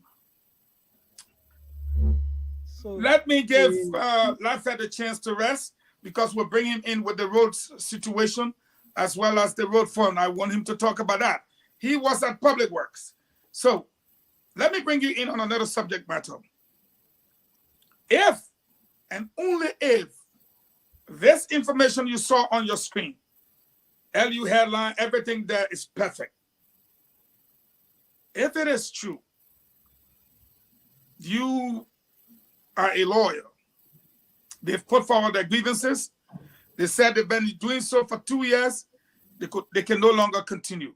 I don't know when school is going to start again, but do you see trouble coming? Yeah, I mean, those things have happened when we were at the University of Liberia. Those were common occurrences. At the time, we used to have 1 semester a year doing the Taylor administration.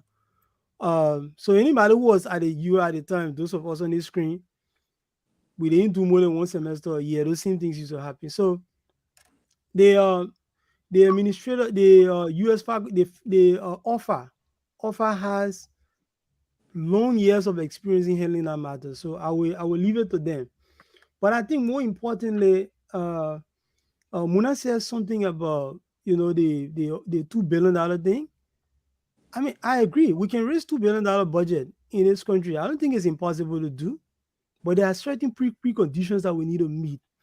And unfortunately, Mr. Giddings outlined a lot of things that need to be done, but he didn't say anything about ensuring the sanctity of contract, ensuring that you fight corruption. So I don't know whether maybe fighting corruption is not one of the plans that the Economic Committee of the UP is putting forward. But he explained all those things, and he mentioned nothing about fighting corruption.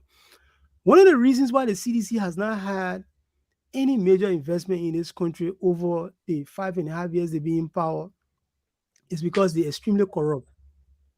And as a result, only high-risk investors come to this country. If you want to solve our lack of investment problem, you have to firstly deal with the issue of rule of law. And that issue of rule of law really got nothing to do with whether police people are in the street in the night patrolling. It has nothing to do with that. If you have rule of law, you probably don't even need police people patrolling around, because people will behave. They will know that there is certain punishment at the end of the day, so they will behave properly. So you don't have to have thousands of police people driving all over the place with guns and stuff like that. No. I mean, many countries around the world, you don't just see police people passing all over the place all the time. You get put in place surveillance cameras and all that kind of stuff to help to deter crimes and stuff like that. But to not say anything about fighting corruption and also ensuring that when investors come to this country, they are not duped. There are many cases right now ongoing. High-profile government officials, somebody come to do a business in the country, they join the president, they steal all the president's money. The person goes to court, they get it run around forever. They get it run around. You think anybody won't come and put money in a society like that? The people are not thinking about how much AK-47s the police have driving around before they come and put money in your country. They're looking at whether if there's a dispute, there's a contractual dispute, whether they can get justice. That's the first thing they look at. And all these people, the embassies tell them all the time, they write reports on our country and send it off. They say, you put your money in there, except you won't I just see give you it agree with Muna. So I'm going to give you at least 1 more minute to tell me what Gonglo will do differently. Oh, yeah. Because you're talking about Lafayette Giddings thing that he pushed forward, right? So my tell us point what basically is Gonglo's that, gonna do. no, winner, my point basically is that it's possible to raise our budget to $2 billion.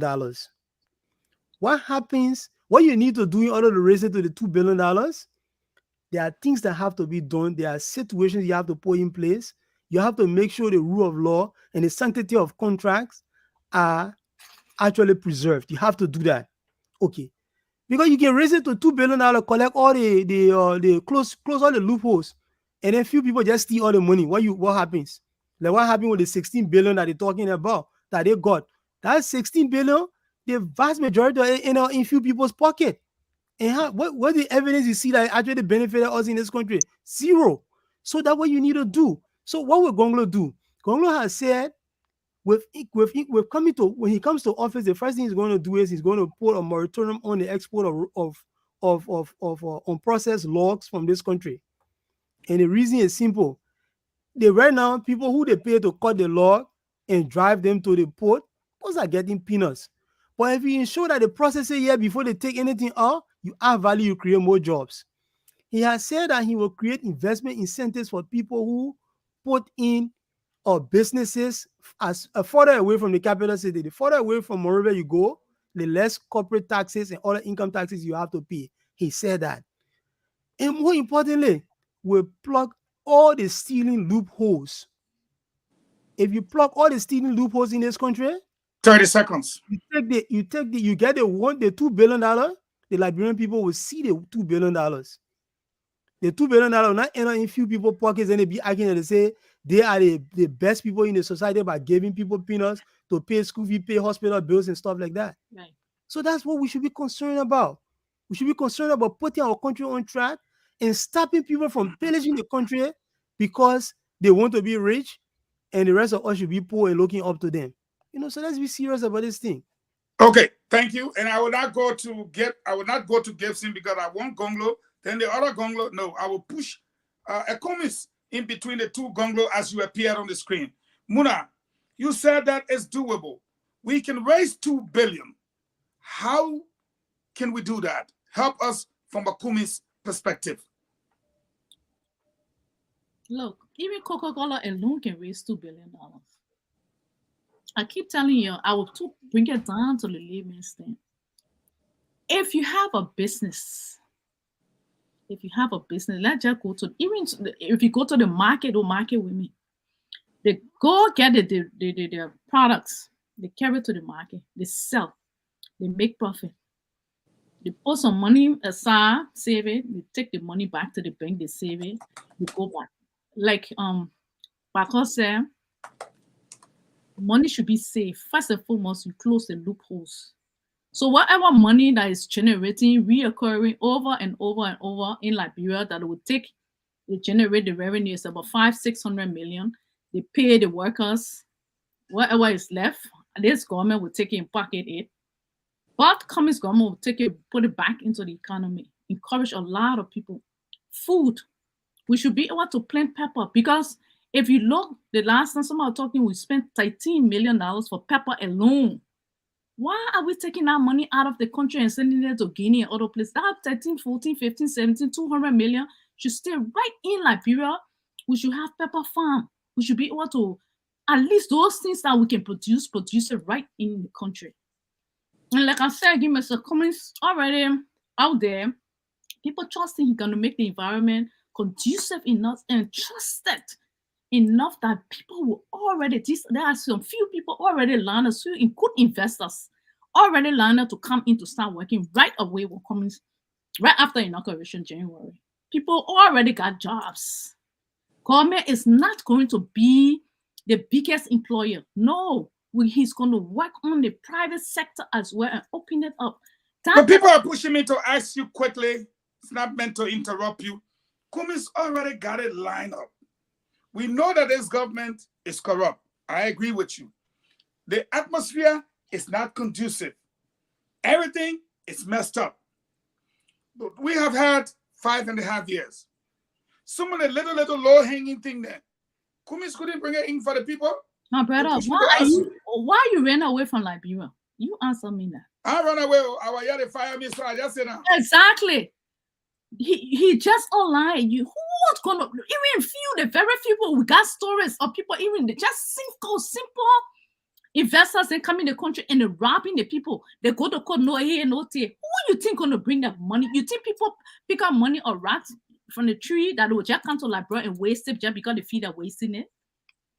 Let be serious in our country. 30 seconds. Yeah, nobody gonna come and bring investment in the country when they know they're not gonna get it back. People do business to get profit. You want money, you spend money to make money. Who gonna come to Liberia after all the things that are happening right now to bring their money into the country for what? When other investors and things are leaving. Thank you very much. Let's be honest. Thank you. I'm gonna go to you, Gibson, and Lafayette has been our guest. We've had a discussion around Lafayette. It's 5:57. I'm going to give you 3 minutes to tell me what Gonglo will do differently. Then I'm going to move to Lafayette as we all listen. If you want to take a break, you take a break. Lafayette Giddens will have 15 minutes to sharpen the contrast between himself, and that of Tuer and Eugene Nangbe. I'll give you 10. And if he repeats himself, I will subtract the 5 and then come back to the panel. So you got 3 minutes. I like that. Look, I'll use 1 minute of my 3 minutes to talk about what Mr. Giddens was talking about. You know, it sometimes bemuses me when they speak from two sides of the mouth. At one point in time, Mr. Giddens is telling us that VP Boakai and the President Ellen Johnson Sirleaf, 12 years, raised $60 billion, which bespeaks progress. And I want another time when you president, they will say, you know, the government was corrupt, they missed their chances, and Mr. Boakai wants to make it right. What you guys are eating your cake and having it. This is the problem with Liberian politicians. You say one thing on the other side, you say another thing on the other side. Boakai is corrupt. I mean, Boakai is clean when the $60 million is being talked about, but Boakai is not part of it when there's a problem somewhere. This is complete bad politicking. So I just want people to stop doing that kind of thing. You either don't agree with Ellen Johnson Sirleaf or you agree with Ellen Johnson Sirleaf. You cannot have it both ways. Let me go to what Gonglo will do. You know, I'll tell you something from my experience working as a journalist. Why corruption continues to persist in our country. Whenever journalists write a corruption question and nobody takes action, when the president overlooks it, president does not pressure these people or bring them to public, disrepute or prosecute them. The people get relaxed, they are contented, and they are emboldened about what they do. And that is the problem over the years, continuously. Even when Boakai was in power, corruption was in government, people were writing about it. The government did not do anything about it, and corruption became rampant. And Ellen Johnson's government was described as corrupt 3 times more than Judy Bryant's government by John Molu. But here's what Gonglo is going to do. The first thing in the 10 points, Gonglo stated that corruption is one of the #1 pillars. How does he proceed? First of all the audits that have been going on, Madam Ellen Johnson Sirleaf refused to prosecute anybody. George Weah refused to prosecute anybody. So Gonglo is going to create a committee, first of all those who were indicted, corruption, indictment, audit reports. And the committee will come up with a recommendation of who can be prosecuted and there's no sufficient evidence to prosecute. Once that is established, when you start prosecuting people who were corrupt or who stole government money in the past, the people in government now will start to think about themselves. They'll start getting afraid. The other thing is, we talked about lifestyle audit the other day. You get in the government, you spend 1 month, you finish building 5 houses. You spend 1 month, you got 6 cars in your yard. And people, so Gonglo is saying, hey, before you come to government, apart from the declaration of asset, we want to audit your lifestyle. How do you get these vehicles that you are driving? You are riding your $150,000 vehicle in less than 3 months of your being maybe your director or cabinet minister. Where did you get the money from? Every 3 months, that audit, that personality audit or lifestyle audit will be conducted. The only way corruption, and let me talk about plucking the hose. Plucking the hose got to come from the lower up and up down. When the ministers are being taken care of, when they are being punished for stealing, when they are being incarcerated and their properties are being seized from proper legal process that will hold them accountable, they will definitely go and hold the people down there accountable. They will not allow the custom officer down there, when people carry their container, they charge you $1 million before you get your vehicle outside. They will be holding them accountable. They'll be holding accountable people who are stealing in the Robert International Airport. So these are the problems that we have been having over and over. And for Gongo, already you guys know he's a simple man. He don't already fight for money business. He used to being broke. He used to be fighting for people without money. So he's not going to be going after 30 seconds. Yeah, I mean, he's not going to be going after money the way other people go after money. But I want to ask Brother Giddings a question if he'd like to answer. And he's the best person to answer because he talked about Mr. Boakai's popularity and his acceptability among the people. And I want to ask you the question, Brother Giddings. VP Boakai was a head of the CPP. Mr. Cummings and the rest of the people cooperated. They supported his process. By the time it was turned over to Mr. Cummings, they all began to cut Cummings back, the vein behind his feet, and they made it possible for him to go to court. And Mr. Boakai went and testified against him. How are you sure that even the Cummings followers will look at Mr. Boakai in the runner-up, if they go to runner-up, and say, yes, let's go behind Mr. Boakai, after all of the things they have done to Cummings? All right. Before Mr. Giddings come in, Mr. Giddings, I was going to give you the round of about 10 to 15 minutes. Any other question for Mr. Giddings to address before he move forward? Yeah, just give me Mr. 1 Giddings, you minute. got your pen and paper? I just want you to address Yeah, he has a pen and paper. Give 1 minute, please. Second question, then I give to you, sir. Okay, go ahead with your second question. Yeah, I mean, it will not be hard. Mr. Giddings, you people are, if I understand your background is finance, if I'm correct, say yes. If it's not, correct me. If your background is finance, what is the UP outlook on financial how do I call it, probability, on financial probability? How do they handle their finances to the point that the organization continue to be in debt? The party continue to be in debt. They are living in debt right now. How do you people handle your finances? Thank you. I will let Giddings attempt the 2 questions, then more you ask, so that we don't overload him. It doesn't become bulky. Now, I wasn't going to ask a question and let him finish before he lost his, school of thought. Before I answer Gibson questions, 2 questions, I want to just clarify something on Councilor Paco said. Mo asked me a question about investment, and I said you have to improve the investment climate. And when you talk about improving the investment climate, it also takes into consideration improving the issue of rule of law. And of course, investors will want to be sure that there is a fair ground for arbitration if there's anything that has to do with the investment being entangled. So when I say improving the investment climate, it did not leave that out. Secondly, when I say improve the investment climate, I'm also talking about the fact that you have to deal with the issue of corruption. We have not gotten to the point where the Unity Party will come up with its platform to the public, but we have what you call arrest, which talk about rule of law, agriculture, rules, rule of law, education, sanitation, and tourism. So rule of law is a key aspect of what we're going to consider.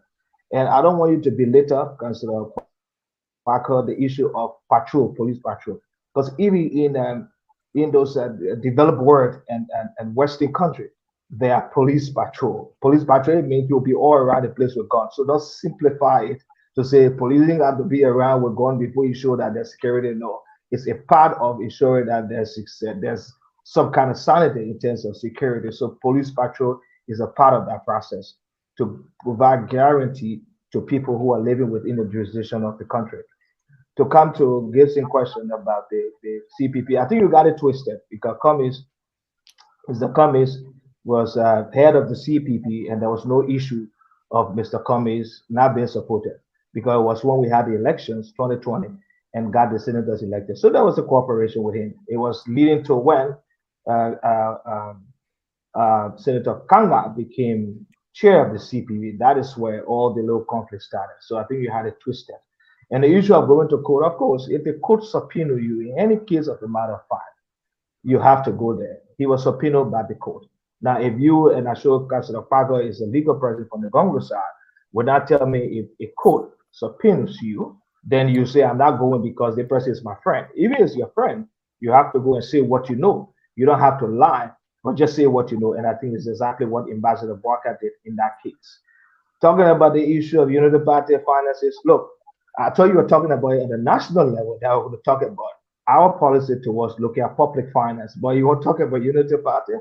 Well, let me say that you were saying we have debt. Of course, there is no organization that will not be wrapped up into that. We have that because we have some issues along the way as a party, and that is being resolved. Okay, that was taken to court. There's stipulation as to how we go ahead making the payments. We are proceeding, and that is it. That is what we've done as a party. We now has a party headquarters. We're current with our payment for rent and other obligation. We have a debt that we are servicing. We're just talking about the country debt recently. We have almost 1.5 billion in debt right now, and we are servicing that. So even America has trillions of debt. So in organization or a country having debt, it's not an issue to suggest that the country cannot manage itself. No, but it must be sustainable. So there must be sustainability. The Unity Party is sustaining its debt.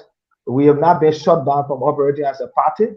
We are sustaining our debt because we are financing it. I don't think discussing our debt as a party is very paramount to what we are discussing nationally, because debt is a part of any organization. There's no business that does not go into credit. Credit is a part. That's why if you do accounting, there's something you call receivables, and there's something you call payables. And if you educate people and know about that, then there can be debt incurred. So if we incur debt that is being financed, whether we're taking to court or not, in the stipulation, and we are paying that, I don't think is an issue. I don't think we should belittle this platform to discuss the Unity Party debt. Don't worry about that. We'll take care of our debt. We're capable of taking care of our debt, and we are taking care of it. Focus on naming your running mate. I said that yesterday, because you have not named your running mate yet. I don't know, it's a problem now. You cannot find somebody to name. I respect that because the Congress is able to find a running mate. Do that, they will be the whole discussion. I think you're a little below the yeah, please announce that first. Then we can start to discuss policy. Because the Party always talk about always talk about elevating. Cannot be protected. Cannot be protected. Cannot be protected. As Rabago always speak about elevating the conversation. So let's keep but you're not elevating the debate. Chief, you I I'm doing it. You're talking about. By saying he gave running mate. How important that is. I'm saying I gave you your time. Okay, I agree. Let's keep the policy.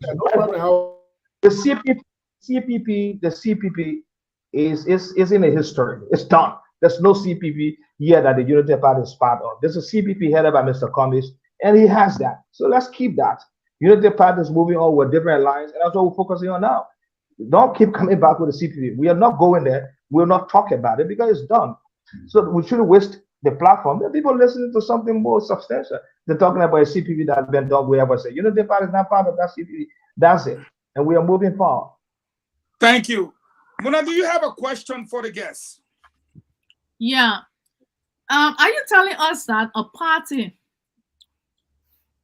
that was there for 12 years did not put anything in place to carry on the party that you're telling us, yes, it's normal for anybody to be in debt? Yes, it's normal. It's not normal for anybody to be in debt. You cannot be running on a negative and telling me it's normal. Show me. You are just talking about accounting. Show me the plus, the gains before you show me the debt. Of course, you can have you're positive, negative. Like you have a business, you're running the business is producing. As a party that was there for 12 years, you won't tell me you didn't put anything there, no farms, no businesses, no nothing that you will be getting revenue from that will sustain you, that you're telling me you all got to leave one party headquarters to go to another. What does that show when you start running the country? Are you going to put the country in more debt? Well, let me like this say that there's no it's doing now, and like we saw in the 12-year government when you were okay, there. Thank you. Wait now.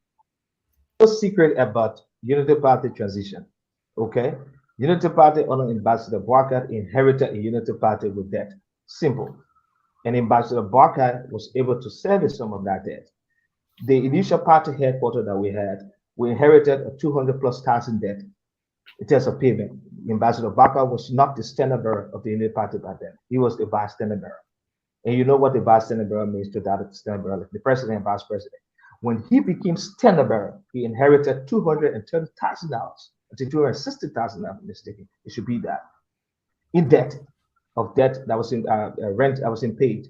We had to service that, and we did. He cleared all of that. We went back for renegotiation with the McLeans.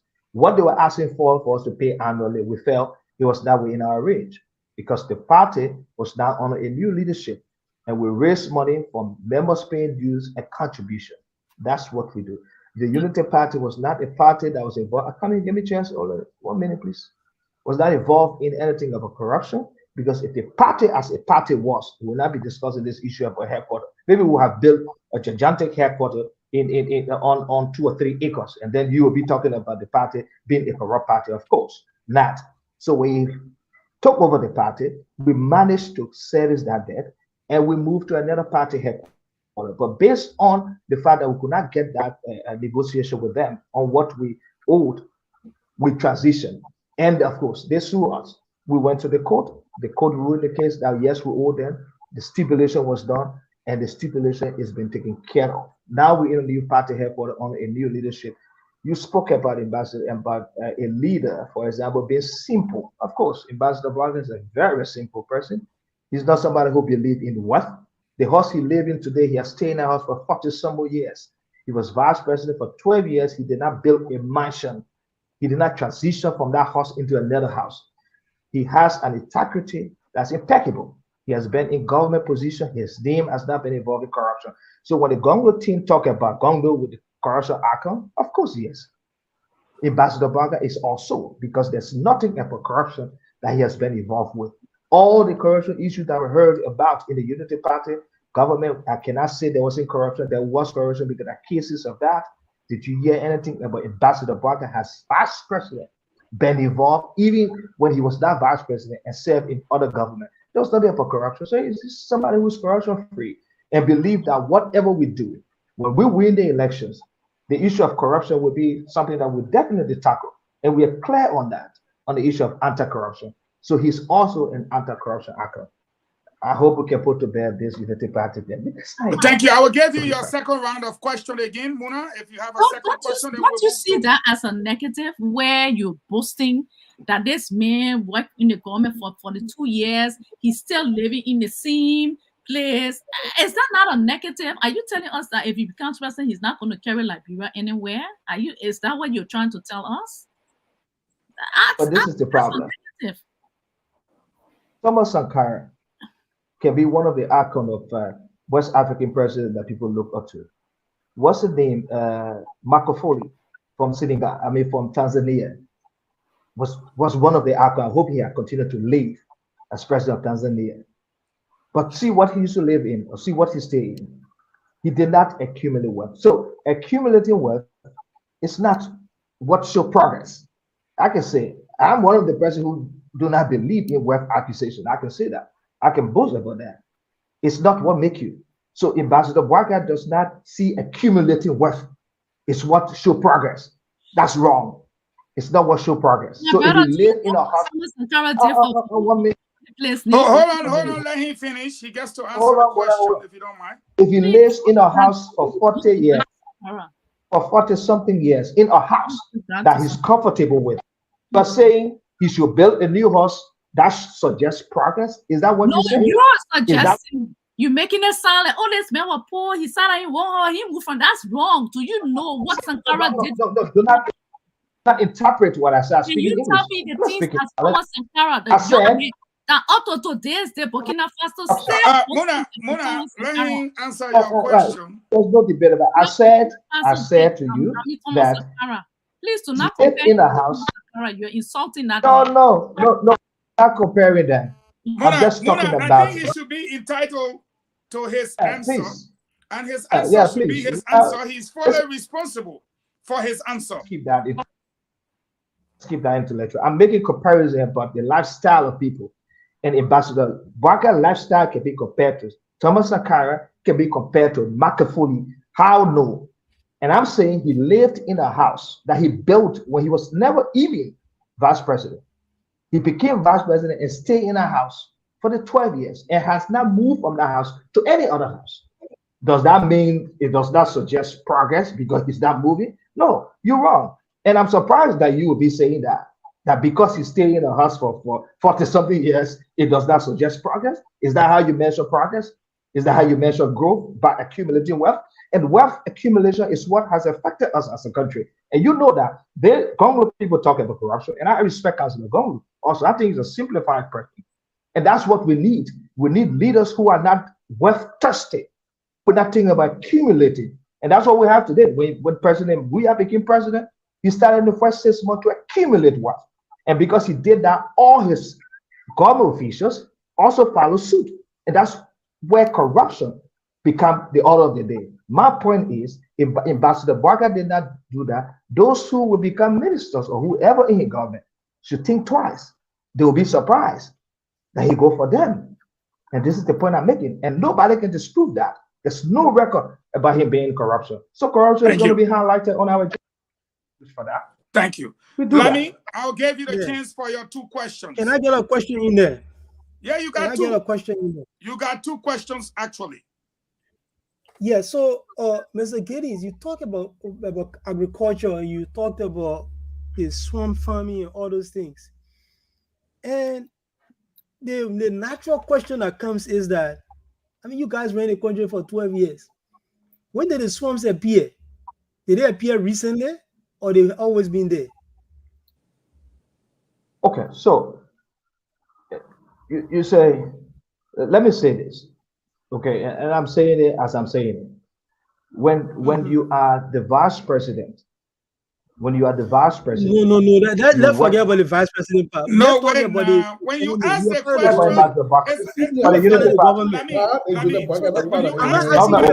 when I'm asking you about your party. Yeah. I'm not asking you about Mr. Yeah, Barker. let's keep. But let Okay, him very well. I want him to answer.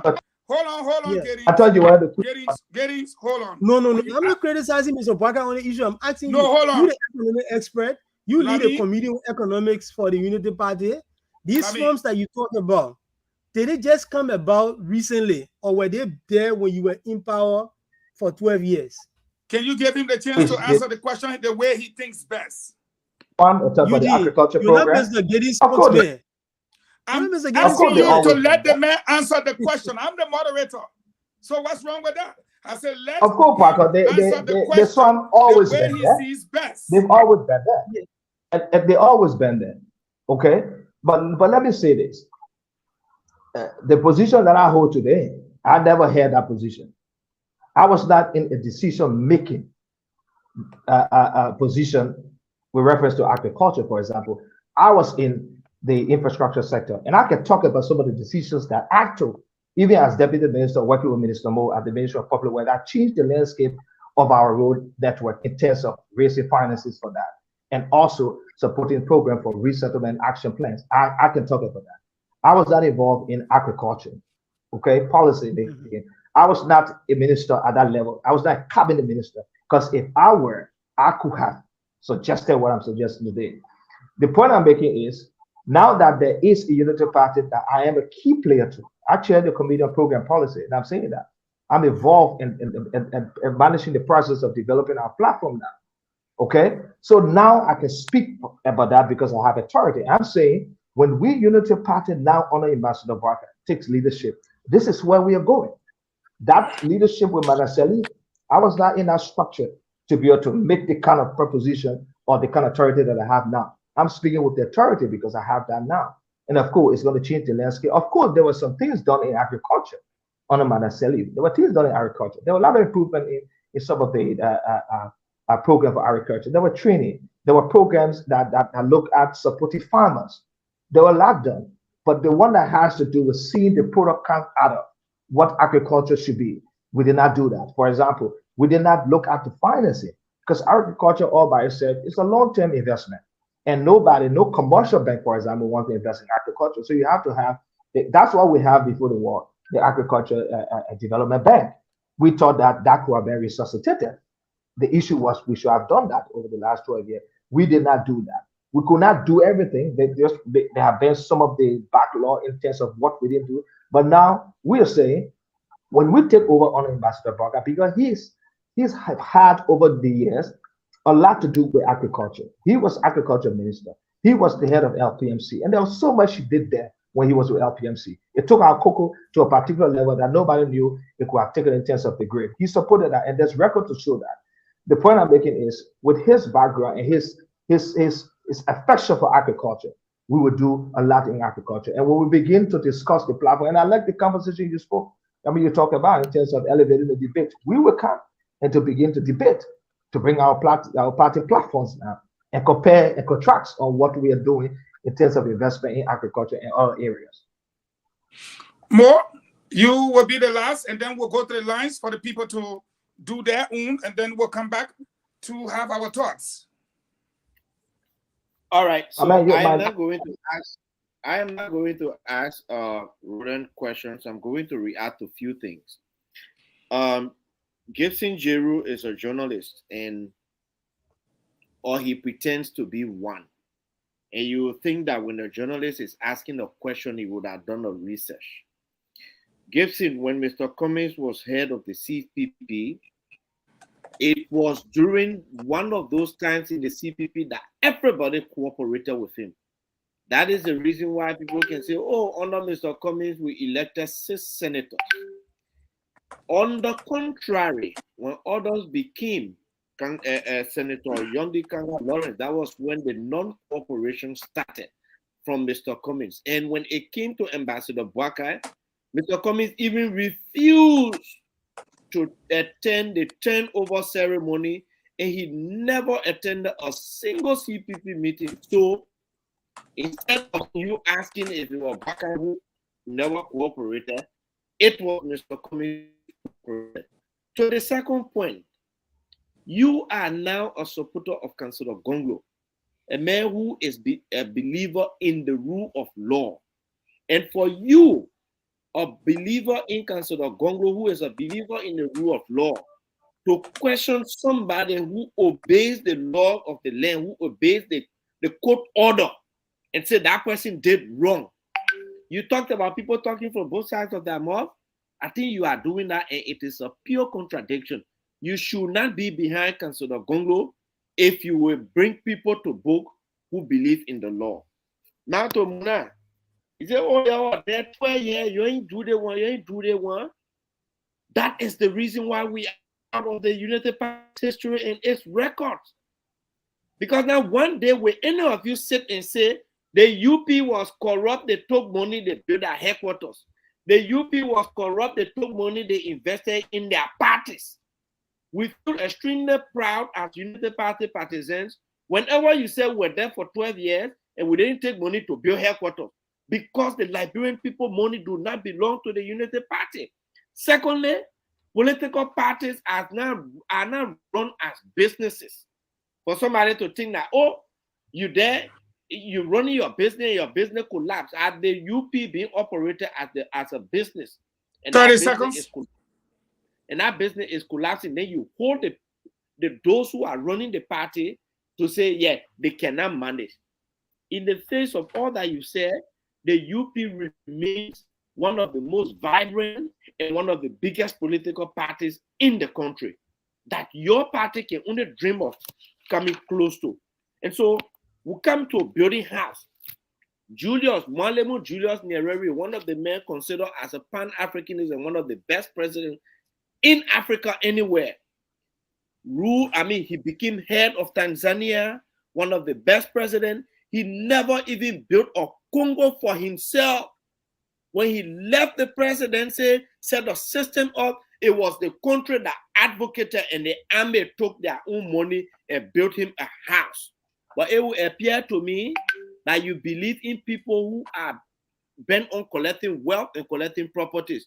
Maybe you should even be supporting Mr. Weah because he knows how to collect properties. And you should not advise coming that way, that when he gets to the presidency, he must be collecting wealth and building houses and this and that. No. Thank you. Like that, Steve. Thank you. Thank you. Yakazi, you will come to the phone line while I gave Muna 1 minute or 1 minute 30 seconds to respond. Gibson, can you give me 1 minute too? No, I can't get you 1 minute. Librarian Paul got to talk, Gibson. I'm going to give you Muna because her name was mentioned by 3 different speakers. So I'm going to give her a minute while Yakazi set up for the Liberian people. Okay, good. Thank you. You know Warren Buffett? So to people who are listening, Warren Buffett is the richest man in the world, or the second richest man in the world. And from the time in the 50s, the house he was living in, he's still living in that house. He wear the cheapest watch on his hand. And he lived in the same small, he wear the same like khaki pants, white shirt. That's all he wear, but he's the richest man. I said that to say, because Geddes and all of y'all be coming out here and be saying, oh, Boyka still living in the same old house. But that mean prove nothing. They compare and contracts. You can live and be in a small house you live in, everything, but show me what you have achieved in your life. That is what we're talking about. We're talking about being productive. How is this man going to take our country forward? We're tired of our country being poor. We're tired of the mindset. We need to move our country forward. Our children need to go to Google schools. Roads need to be paved. Electricity. You won't put somebody there who you are there 12 years. You won't tell me you didn't do it.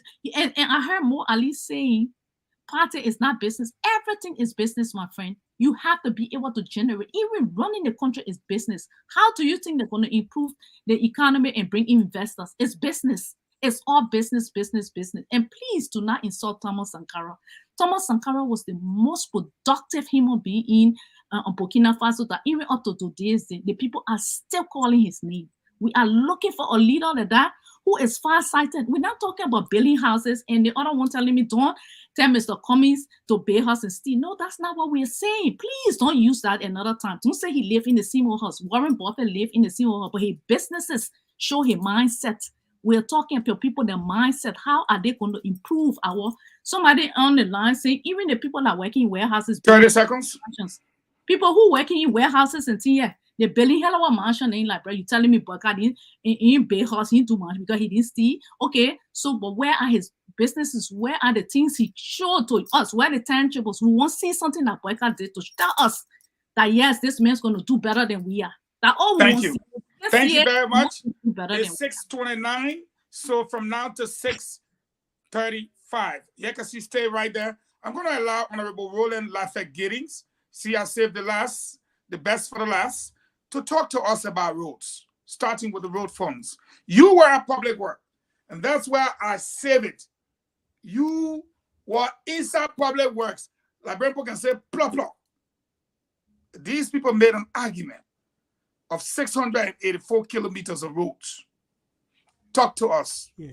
First, beginning with the road funds, and then to roads. You got about 6 minutes before the Liberian people start calling. So quickly with the road fund. Now, the reason why we set up the road fund, when we started to get attraction from the international partners, that is both grants and loan. You know, we use grants to do the Monrovia City streets. We use grants to do the Japan freeway. We use loan to do the road from Iyadevi Joshua to Buchanan, and also from Maryland to Guinea border, and the one in the southeast, from Maryland to the Ivorian border, from the Ivorian border to Cleveland, to Kalokin, to Kauyeke. We use loan. So when we started to build all these roads, the partners felt, look, we need to put in place maintenance. And they realized that getting money from the national budget for maintenance for the Ministry of Public Works will be difficult. So they wanted predictable financing to do maintenance. So the idea of the road fund came about. Let's do an exclusive funds mechanism, that is domestic resource mechanism, to be able to raise money to invest only in maintenance. And this will be exclusive of the national budget. So the road fund concept came about. And I was involved with that with support from the GIZ. And we set up the road fund. But when we set up the road fund and realized that when we look at there was different mechanisms, fuel levy, driver licenses, those who register the vehicle. We also look at way bridges, for example, on the road, toll stations. They're all in the law to say this is how we can generate resources, but on levy on fuel as number one. But we look at the volume of fuel that came into the country over a period of time.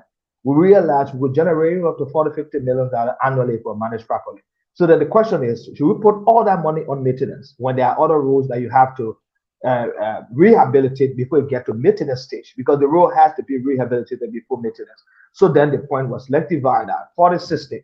60 go for maintenance and 40 go for rehabilitation. So the law was set up.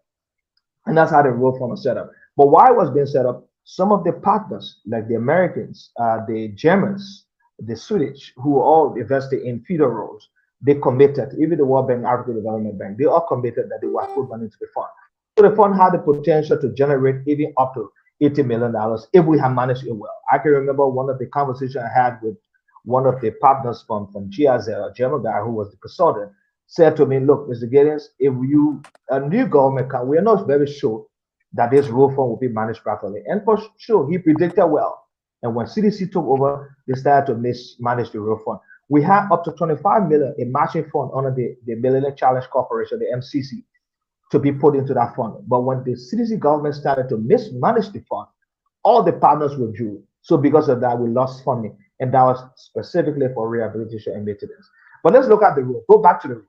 When we took over in 2006, there was no road. We all know that. You could drive from Central Town to EAW Junction and take almost an hour because of the bump and the potholes.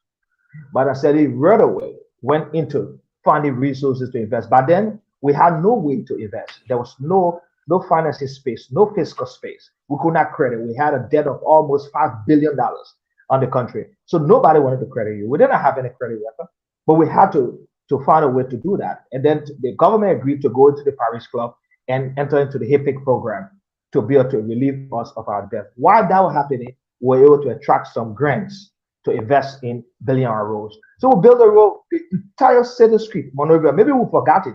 The entire City Street, Monrovia, which is about 37 kilometers, was built. From Capitol, from the Foreign Affairs, straight to EAW Junction, about 11.5 kilometers, was redone. From EAW Junction straight to Buchanan, 83 kilometers, was redone. Then we started with the Rail Line project, which takes us up to the Guinean border. That's about 32, 36 kilometers. Then we said, look, you know what, let's go into the Southeast. And that's why I heard Pago say, oh, you know, the CDC story for us. No, the Unity Party to date is the only government that built more roads in terms of pavement. We pave roads where roads were not paved. President Tuckmore Farm in Maryland County, if you know Maryland, from the junction going to his farm is paved with asphalt, with quota, people say, in Maryland. But the road to go to Harper from his farm up to Harper is not paved, except you get to Harper.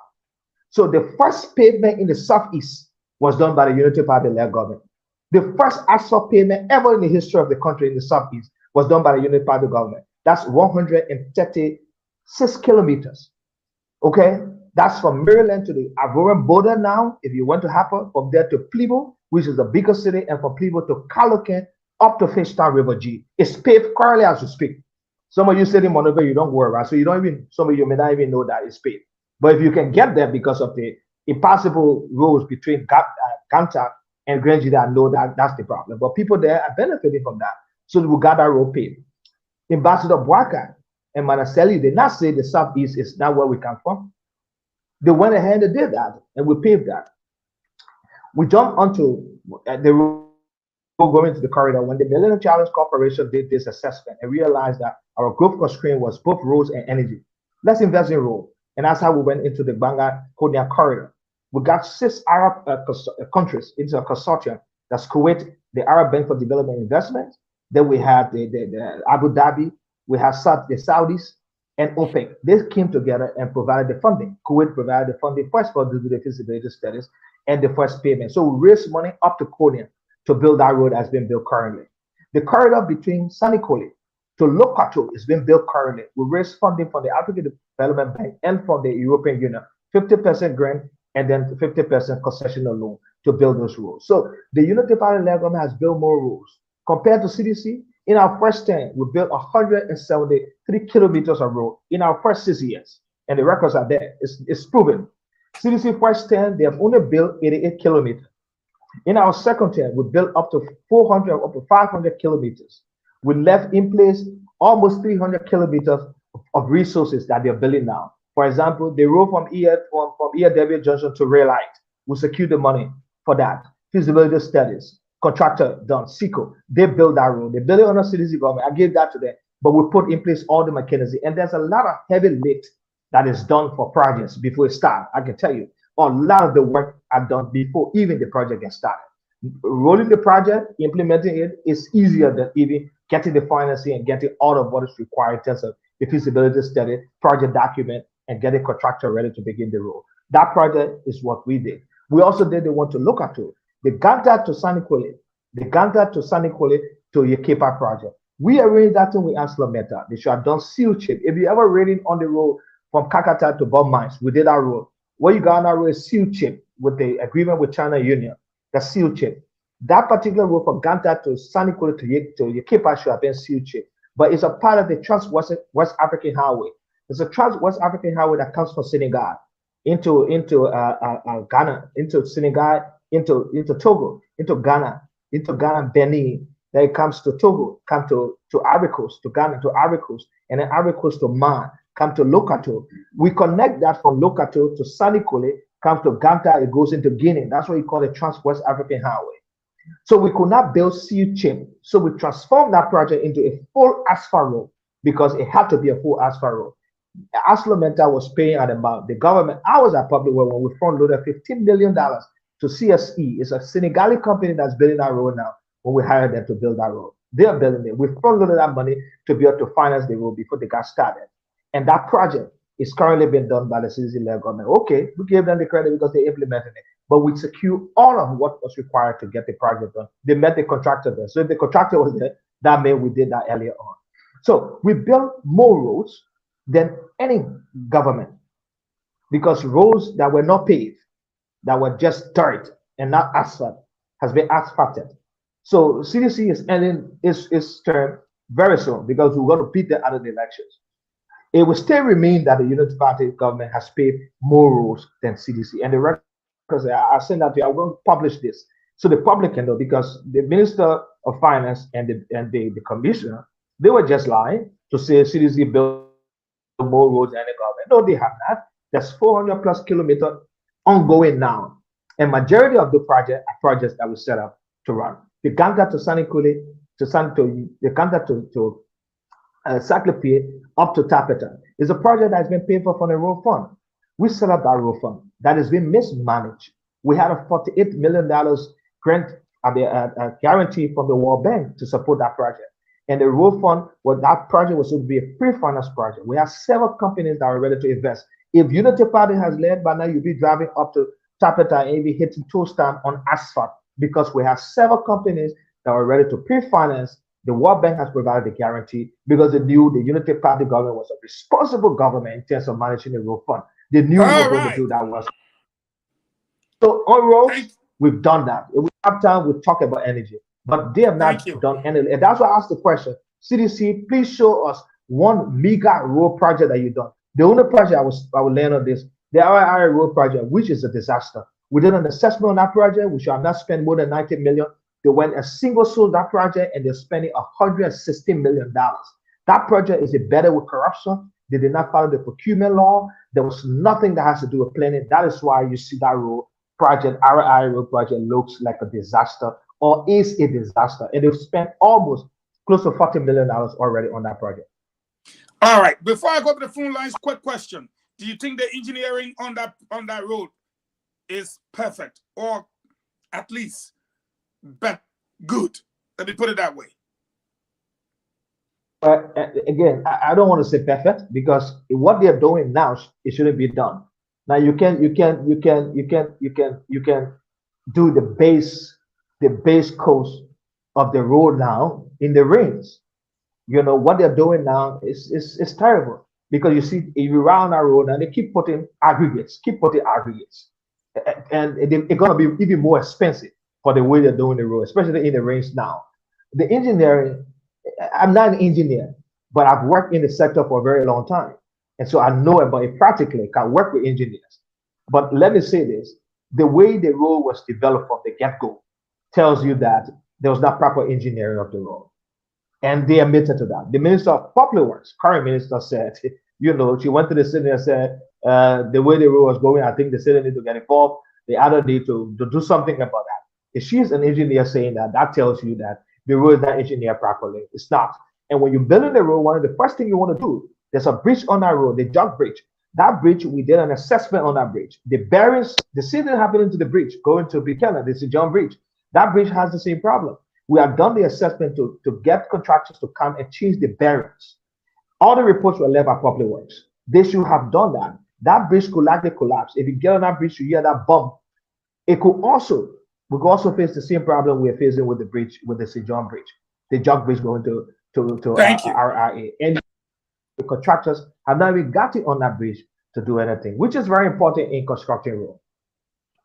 Thank you. We've had a beautiful conversation here tonight, a beautiful discussion. Let the Liberian people have their say. And if they have questions, they will ask you guys and you'll be ready to respond. We got 2 Gonglo followers. We got 1 Kumis. We got 2 UP people here. Give us our people and let them ask their question to any one of the panelists or, so to speak, give us their thoughts. What you got, Yakazi? Okay, the numbers are 077771075, 077771075, 05551101075. Let's talk to this person.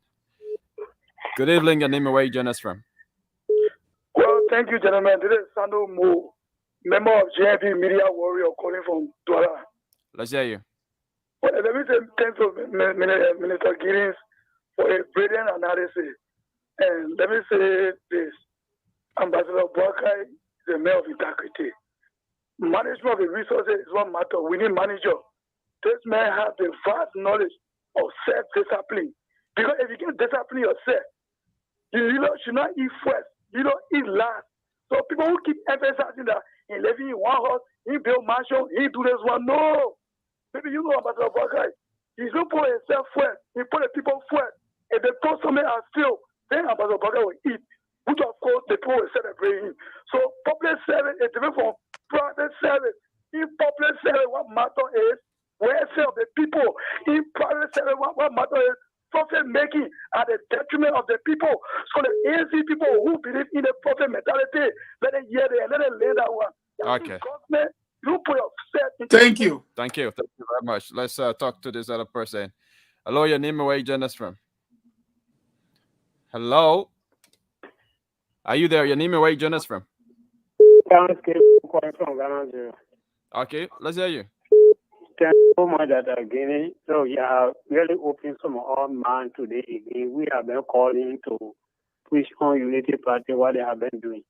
Let me come to Ome Boakai. Some people say I stay wrong in obeying blah blah. Only corrupt people can think on enriching themselves.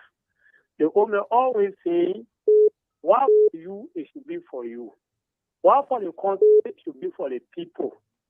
For that demarcation, it doesn't mean you say the country, you hold everything into your chest as we say now.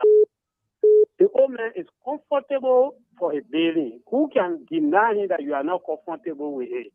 And I guess in always saying, you know, we have 2 types of politicians in this country here.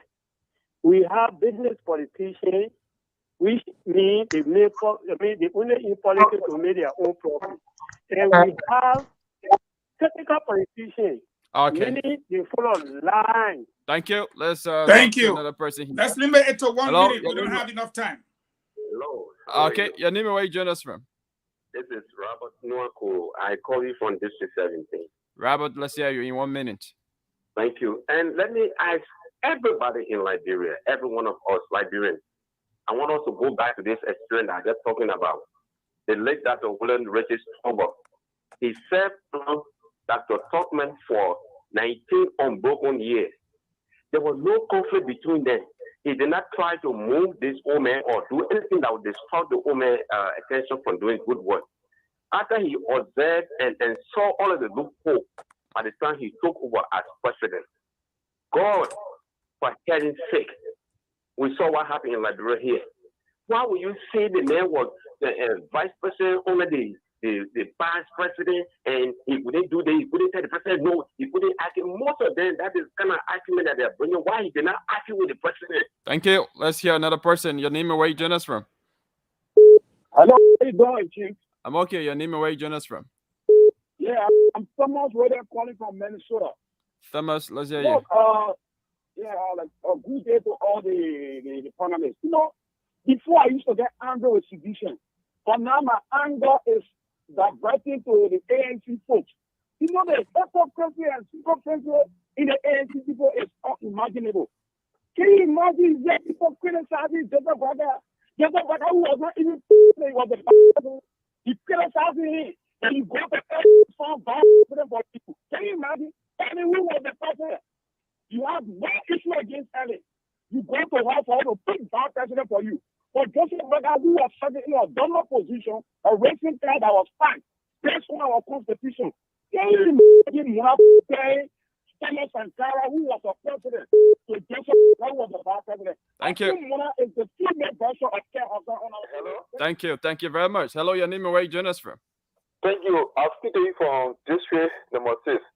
My name is Luther Patrick Senior. Luther, let's hear you. You see, you're getting in the country here. When you're working in government and you remain poor, people will say you fuck up. They will say no, we don't want to use such words here. Luther. Thank you. I will not use that, but when you government, you not see, you're not serious.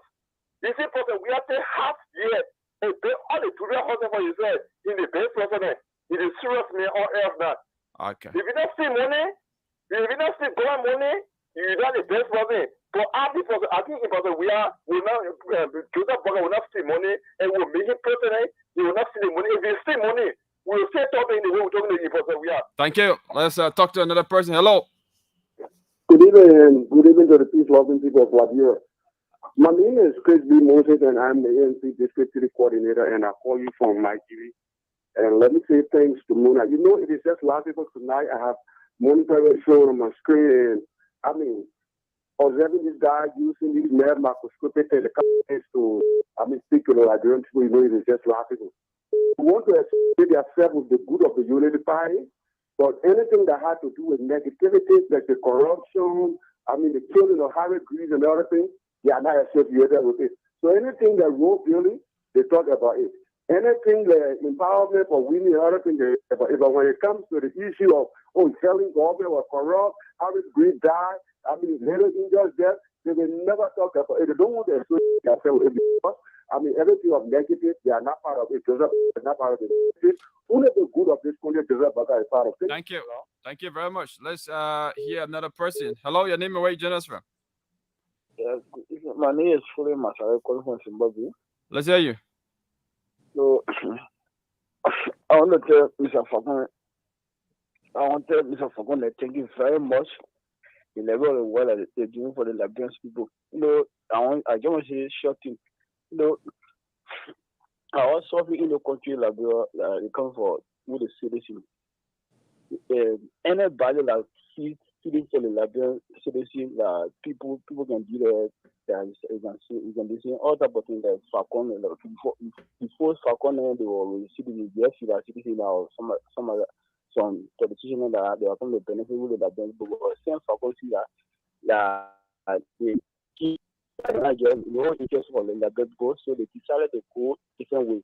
People started telling Mr. Fakon all type of things like because Fakon will not say that with CBC, all of them for them to support the country, or the men say that people they need to do nothing better for the Liberian people. So I decided to move from there to go to different place where people can benefit, the people in Kogi. Thank you. Thank you. Let's hear another Hello? person. Good evening. Your name and where you join us from? Yeah. Hello? Hello. Your name and where you join us from? Yeah, Marquay Jala calling from Sokene. Let's hear you. I highly appreciate you people in the studio. And the first thing I want to discuss, Spoon family, put hands together now so that because even though the discussion can go on far, I mean, education all is about doing the better thing.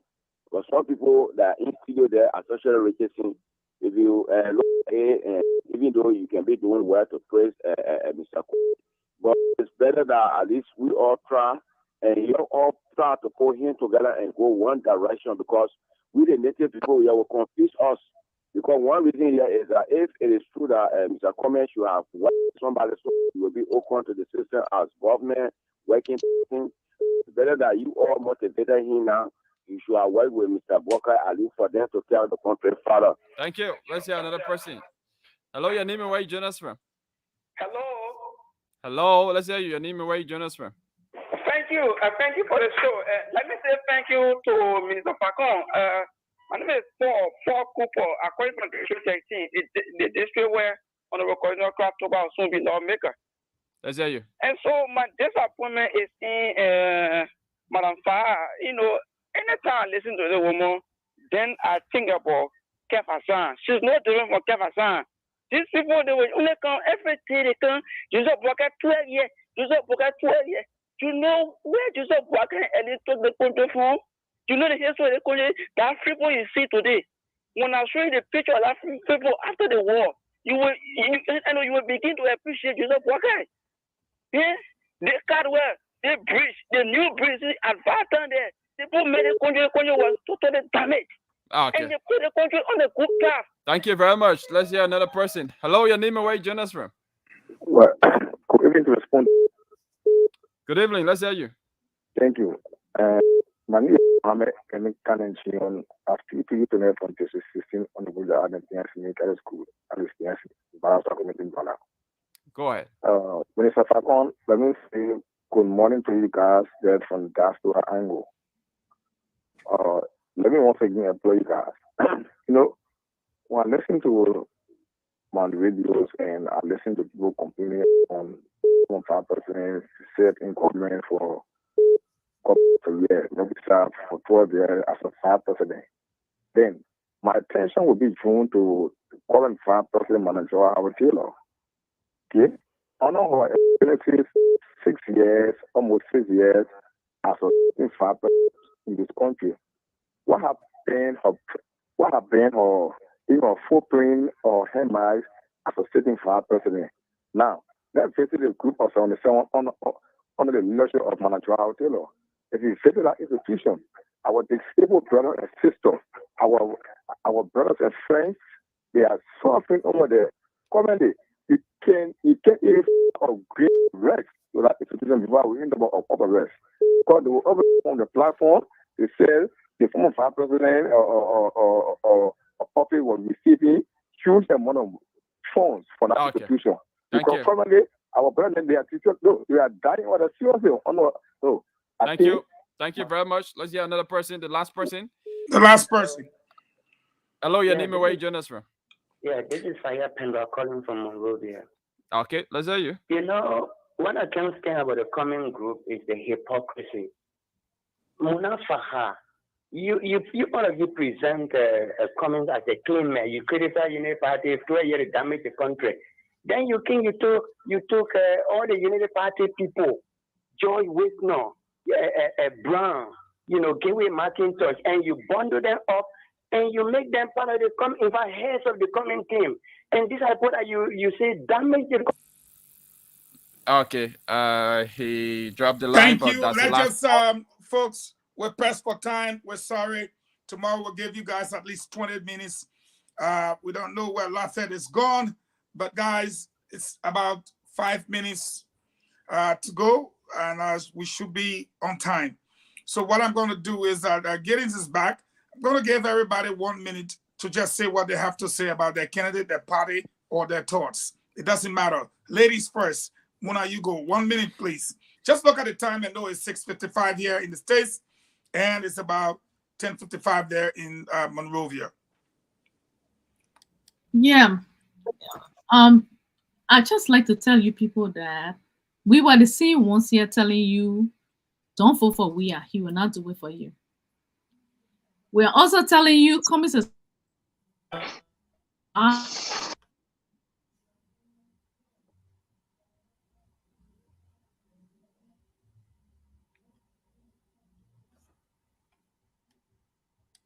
Or internet.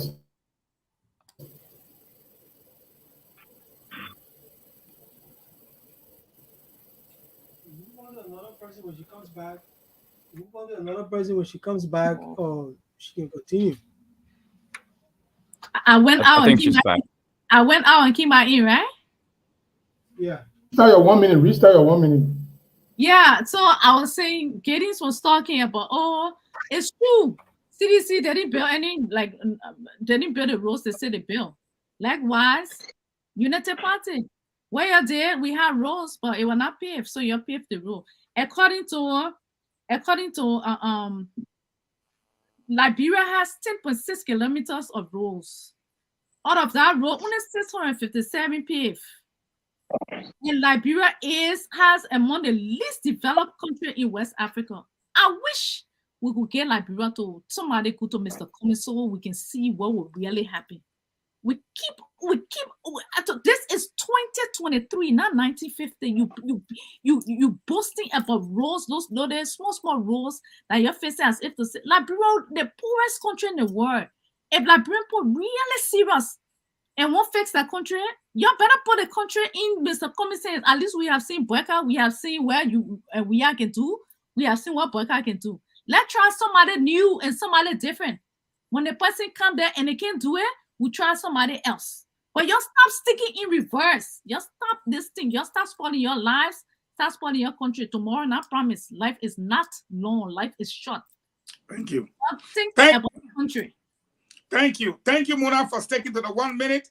We'll go over to Gibson Daddy Jeru. Thank you very much. I'll be very quick. I have 5 things to say, but you said 1 minute, so I'm going to send it. You know, I told people before during my broadcast, I said Cummings have been showing me with the dangerous sharks. And one of the dangerous sharks is Mr. Boyka. They were very, very much consumed in cutting Mr. Cummings into pieces, and they succeeded.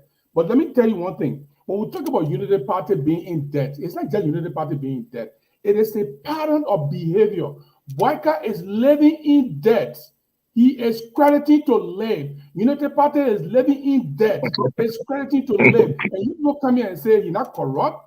That's the pattern of debt. You support yourself. There is a Boyka living debt. Unity Party living debt. Boyka is trying to impose himself as if he has a birthright to the presidency of Liberia. He does not have birthright to the presidency of Liberia for people to say, let Cummings go be vice president or let this person be vice president. You think he got ownership to the presidency of Liberia? He shouldn't impose himself. And the other thing I want to say here, I don't know how some of you, Unity Party politics are being overtaken by Prince Johnson. They made your call criminal. They made a dictating your policy, your party, and you come here to come boast about what? No, Boyka is the worst person that will be president of Liberia. Liberia will be 5 times more corrupt if you put Boyka because he does not have the ability to make his own decision. He will be controlled by people around him. He will be sleeping at home while those boys are stealing the money and Prince Johnson is taking over his party. Thank you. Thank you very much. We'll go to Mo Ali, and then we'll come to Councillor Kpago before Lafayette have the last word. You know, if the ANC people, and I will not say the Gonglo people because I know Gibson is not a Gonglo guy, he's a CDC person who wants to campaign for the CDC, but is going to do so under the canopy of Gonglo. So if the ANC people and Gibson Jeru, who is pretending to be of Gonglo people, the ANC people in Gibson, if they were there judging by the number of calls tonight, it would tell them, let me go sit down in my closet and rethink. Because it will appear like even Muna step on the landmine tonight.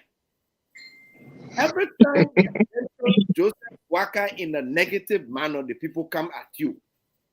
Your strategy is just so poor, and your strategy is intended to campaign for GMB. And Gibson, Boakai lady in there. Boakai is the way. Boakai get birthright to the presidency. If Boakai does not have birthright to the presidency, the Liberian people will determine.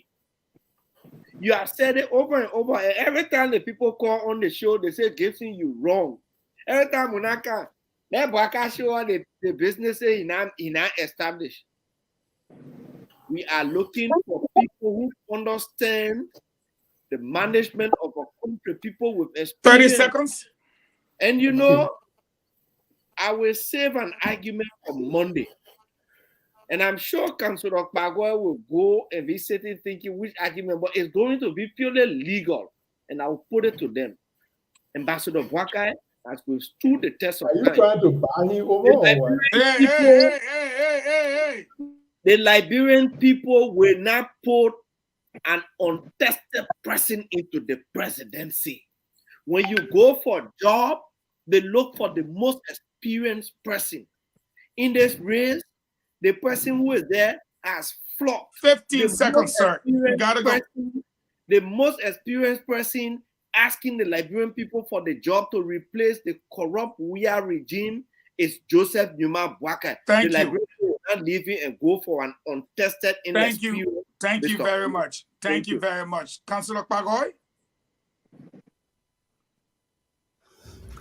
The conclusion that my brother Mohammed just made, I mean, is flaw on his face, because the Liberian people accepted Mr. Untested and the most incompetent person in 2017. They voted for him. So to say the Liberian people will not vote for an untested person, then you don't know the Liberian people. You don't seem to know them, and that's sad. I want to point out something.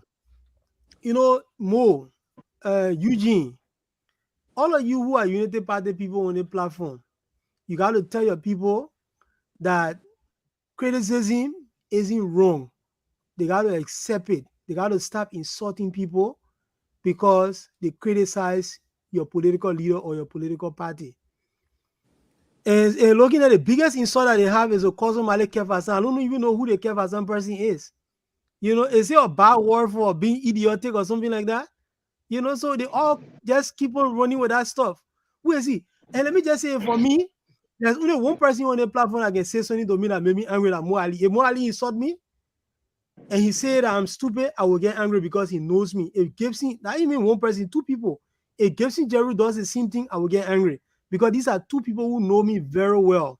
So if they decide to use honor hand language at me, I will feel angry. But if some random person says some nonsense about me, why should I get angry? So they gotta stop that nonsense. You know, they've been insulting Muna all night, and you know, because she said things that they do not like. Do they want everybody to be in the echo chamber? You have to 30 seconds. You tell them they are your people. You tell them people can disagree with you, and you can respond civilly. You don't have to respond with insults. And I will close with one last thing.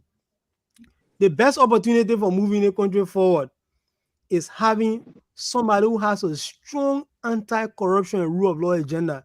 The only person who has a strong anti-corruption and rule of law agenda running for president right now in this country is Councillor Tier-1 Gonglo.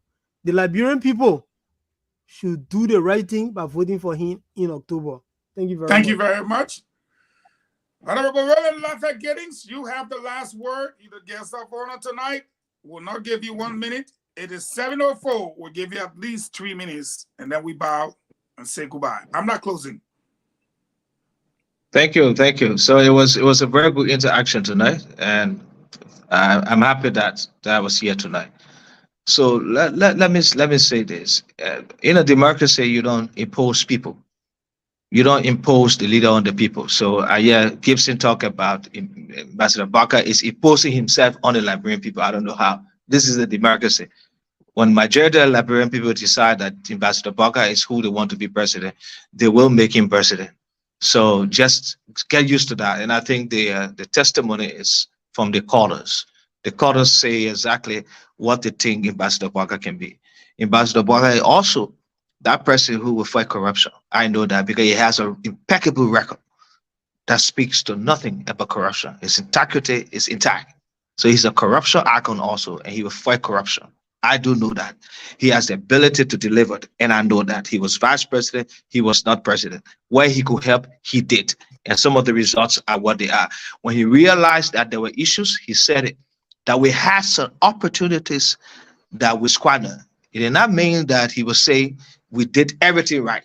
He was being fair, and that's what truthfulness is. Being a leader, that's what you do. You sometimes say the truth. There were opportunities that we had that we squandered. He said that. And he was clear to say we did that, may have done that subconsciously, not knowing that.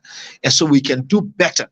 So a leader who speaks truth, it's a truthful person. So when I hear people talk about, oh, you know, you what your Unity Party people disassociate themselves from the terrible side of the Unity Party, then when it comes to what is good, they claim it. No, we claim everything.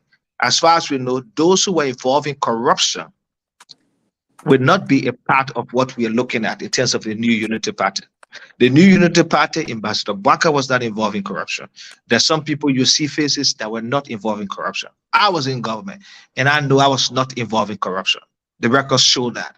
So the point I'm making is that we have to be fair, and Ambassador Barker has been a fair person, and he's fair to say we squander some opportunities, and so we're going to change that. Going forward, I will hope that we can elevate when I'm on this platform again to now begin to look at the policy issues. You leave us with our debt business. We will pay our debt. Living in debt, they're not corruption business. You living in debt, you're not corrupt. What kind of debt behind us with? When you live in debt, you steal. So yes, we're living in debt. Ambassador Barker is living in debt. Nothing wrong with crediting, but you're not stealing. When you credit, you're stealing. What making your vest with the whole debt business? We'll pay our debt. You leave it. But people can credit too. And it's a part of life. Some of your debt, you got debt right now. We will check your debt. So you're leading debt business, personal debt. Yeah, we beg you. It was good being here, and I hope I can have the time to come back again. Thank you. Well, thank you very much. Ajabia, I say I was not closing, but I got my 30 seconds to close. And here is my 30-second closing. It's good for a person to be in debt and donate John boats all around the country. It's good to be in debt and go to my county and give the college there running water and give the orphanage there running water, totaling almost 17,000. This just happened 2 weeks ago. If you're going to be in debt and help other people, then that's fine. But if you're in debt and you're eating all the money, you're not helping nobody, then I get a problem. So again, but guys, just to conclude, thank you all for coming. I look forward to having some of you, all of you, whatever the case be tomorrow. It was a pleasure having you guys. You all have a pleasant good evening. And to our listeners out there in radio, television, online platforms, we say thank you for joining us, especially those of you in the diaspora. We say thank you for always making Spoon the biggest platform in Liberia. Thank you. Yeah, Gazi, you didn't play my video, so I'm gone. You need to bring Mona Faha all the time so she can help that Richardson. The Unity Party people, they are 4.5. You don't know whether you're supporting Gongolo or Kumis. You actually got a spot on the entire ways. So you think I'm scared to say I'm supporting George? You are scared if I'm supporting George? You were Unity Party people, you said 2, and you left me say, oh, what you got? You got Giddings? You got Giddings? You got you. People waiting for Baka to win so they can pay all of them. Then you hear that all of yeah, but when you win election, you can when you get job, you can take pay. And you get job, you can take pay, then you pay your debt. Don't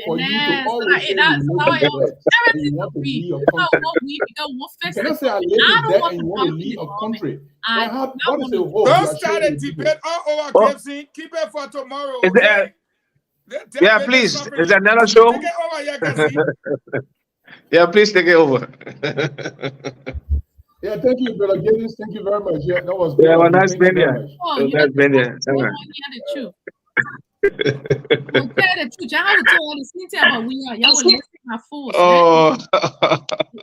Y'all be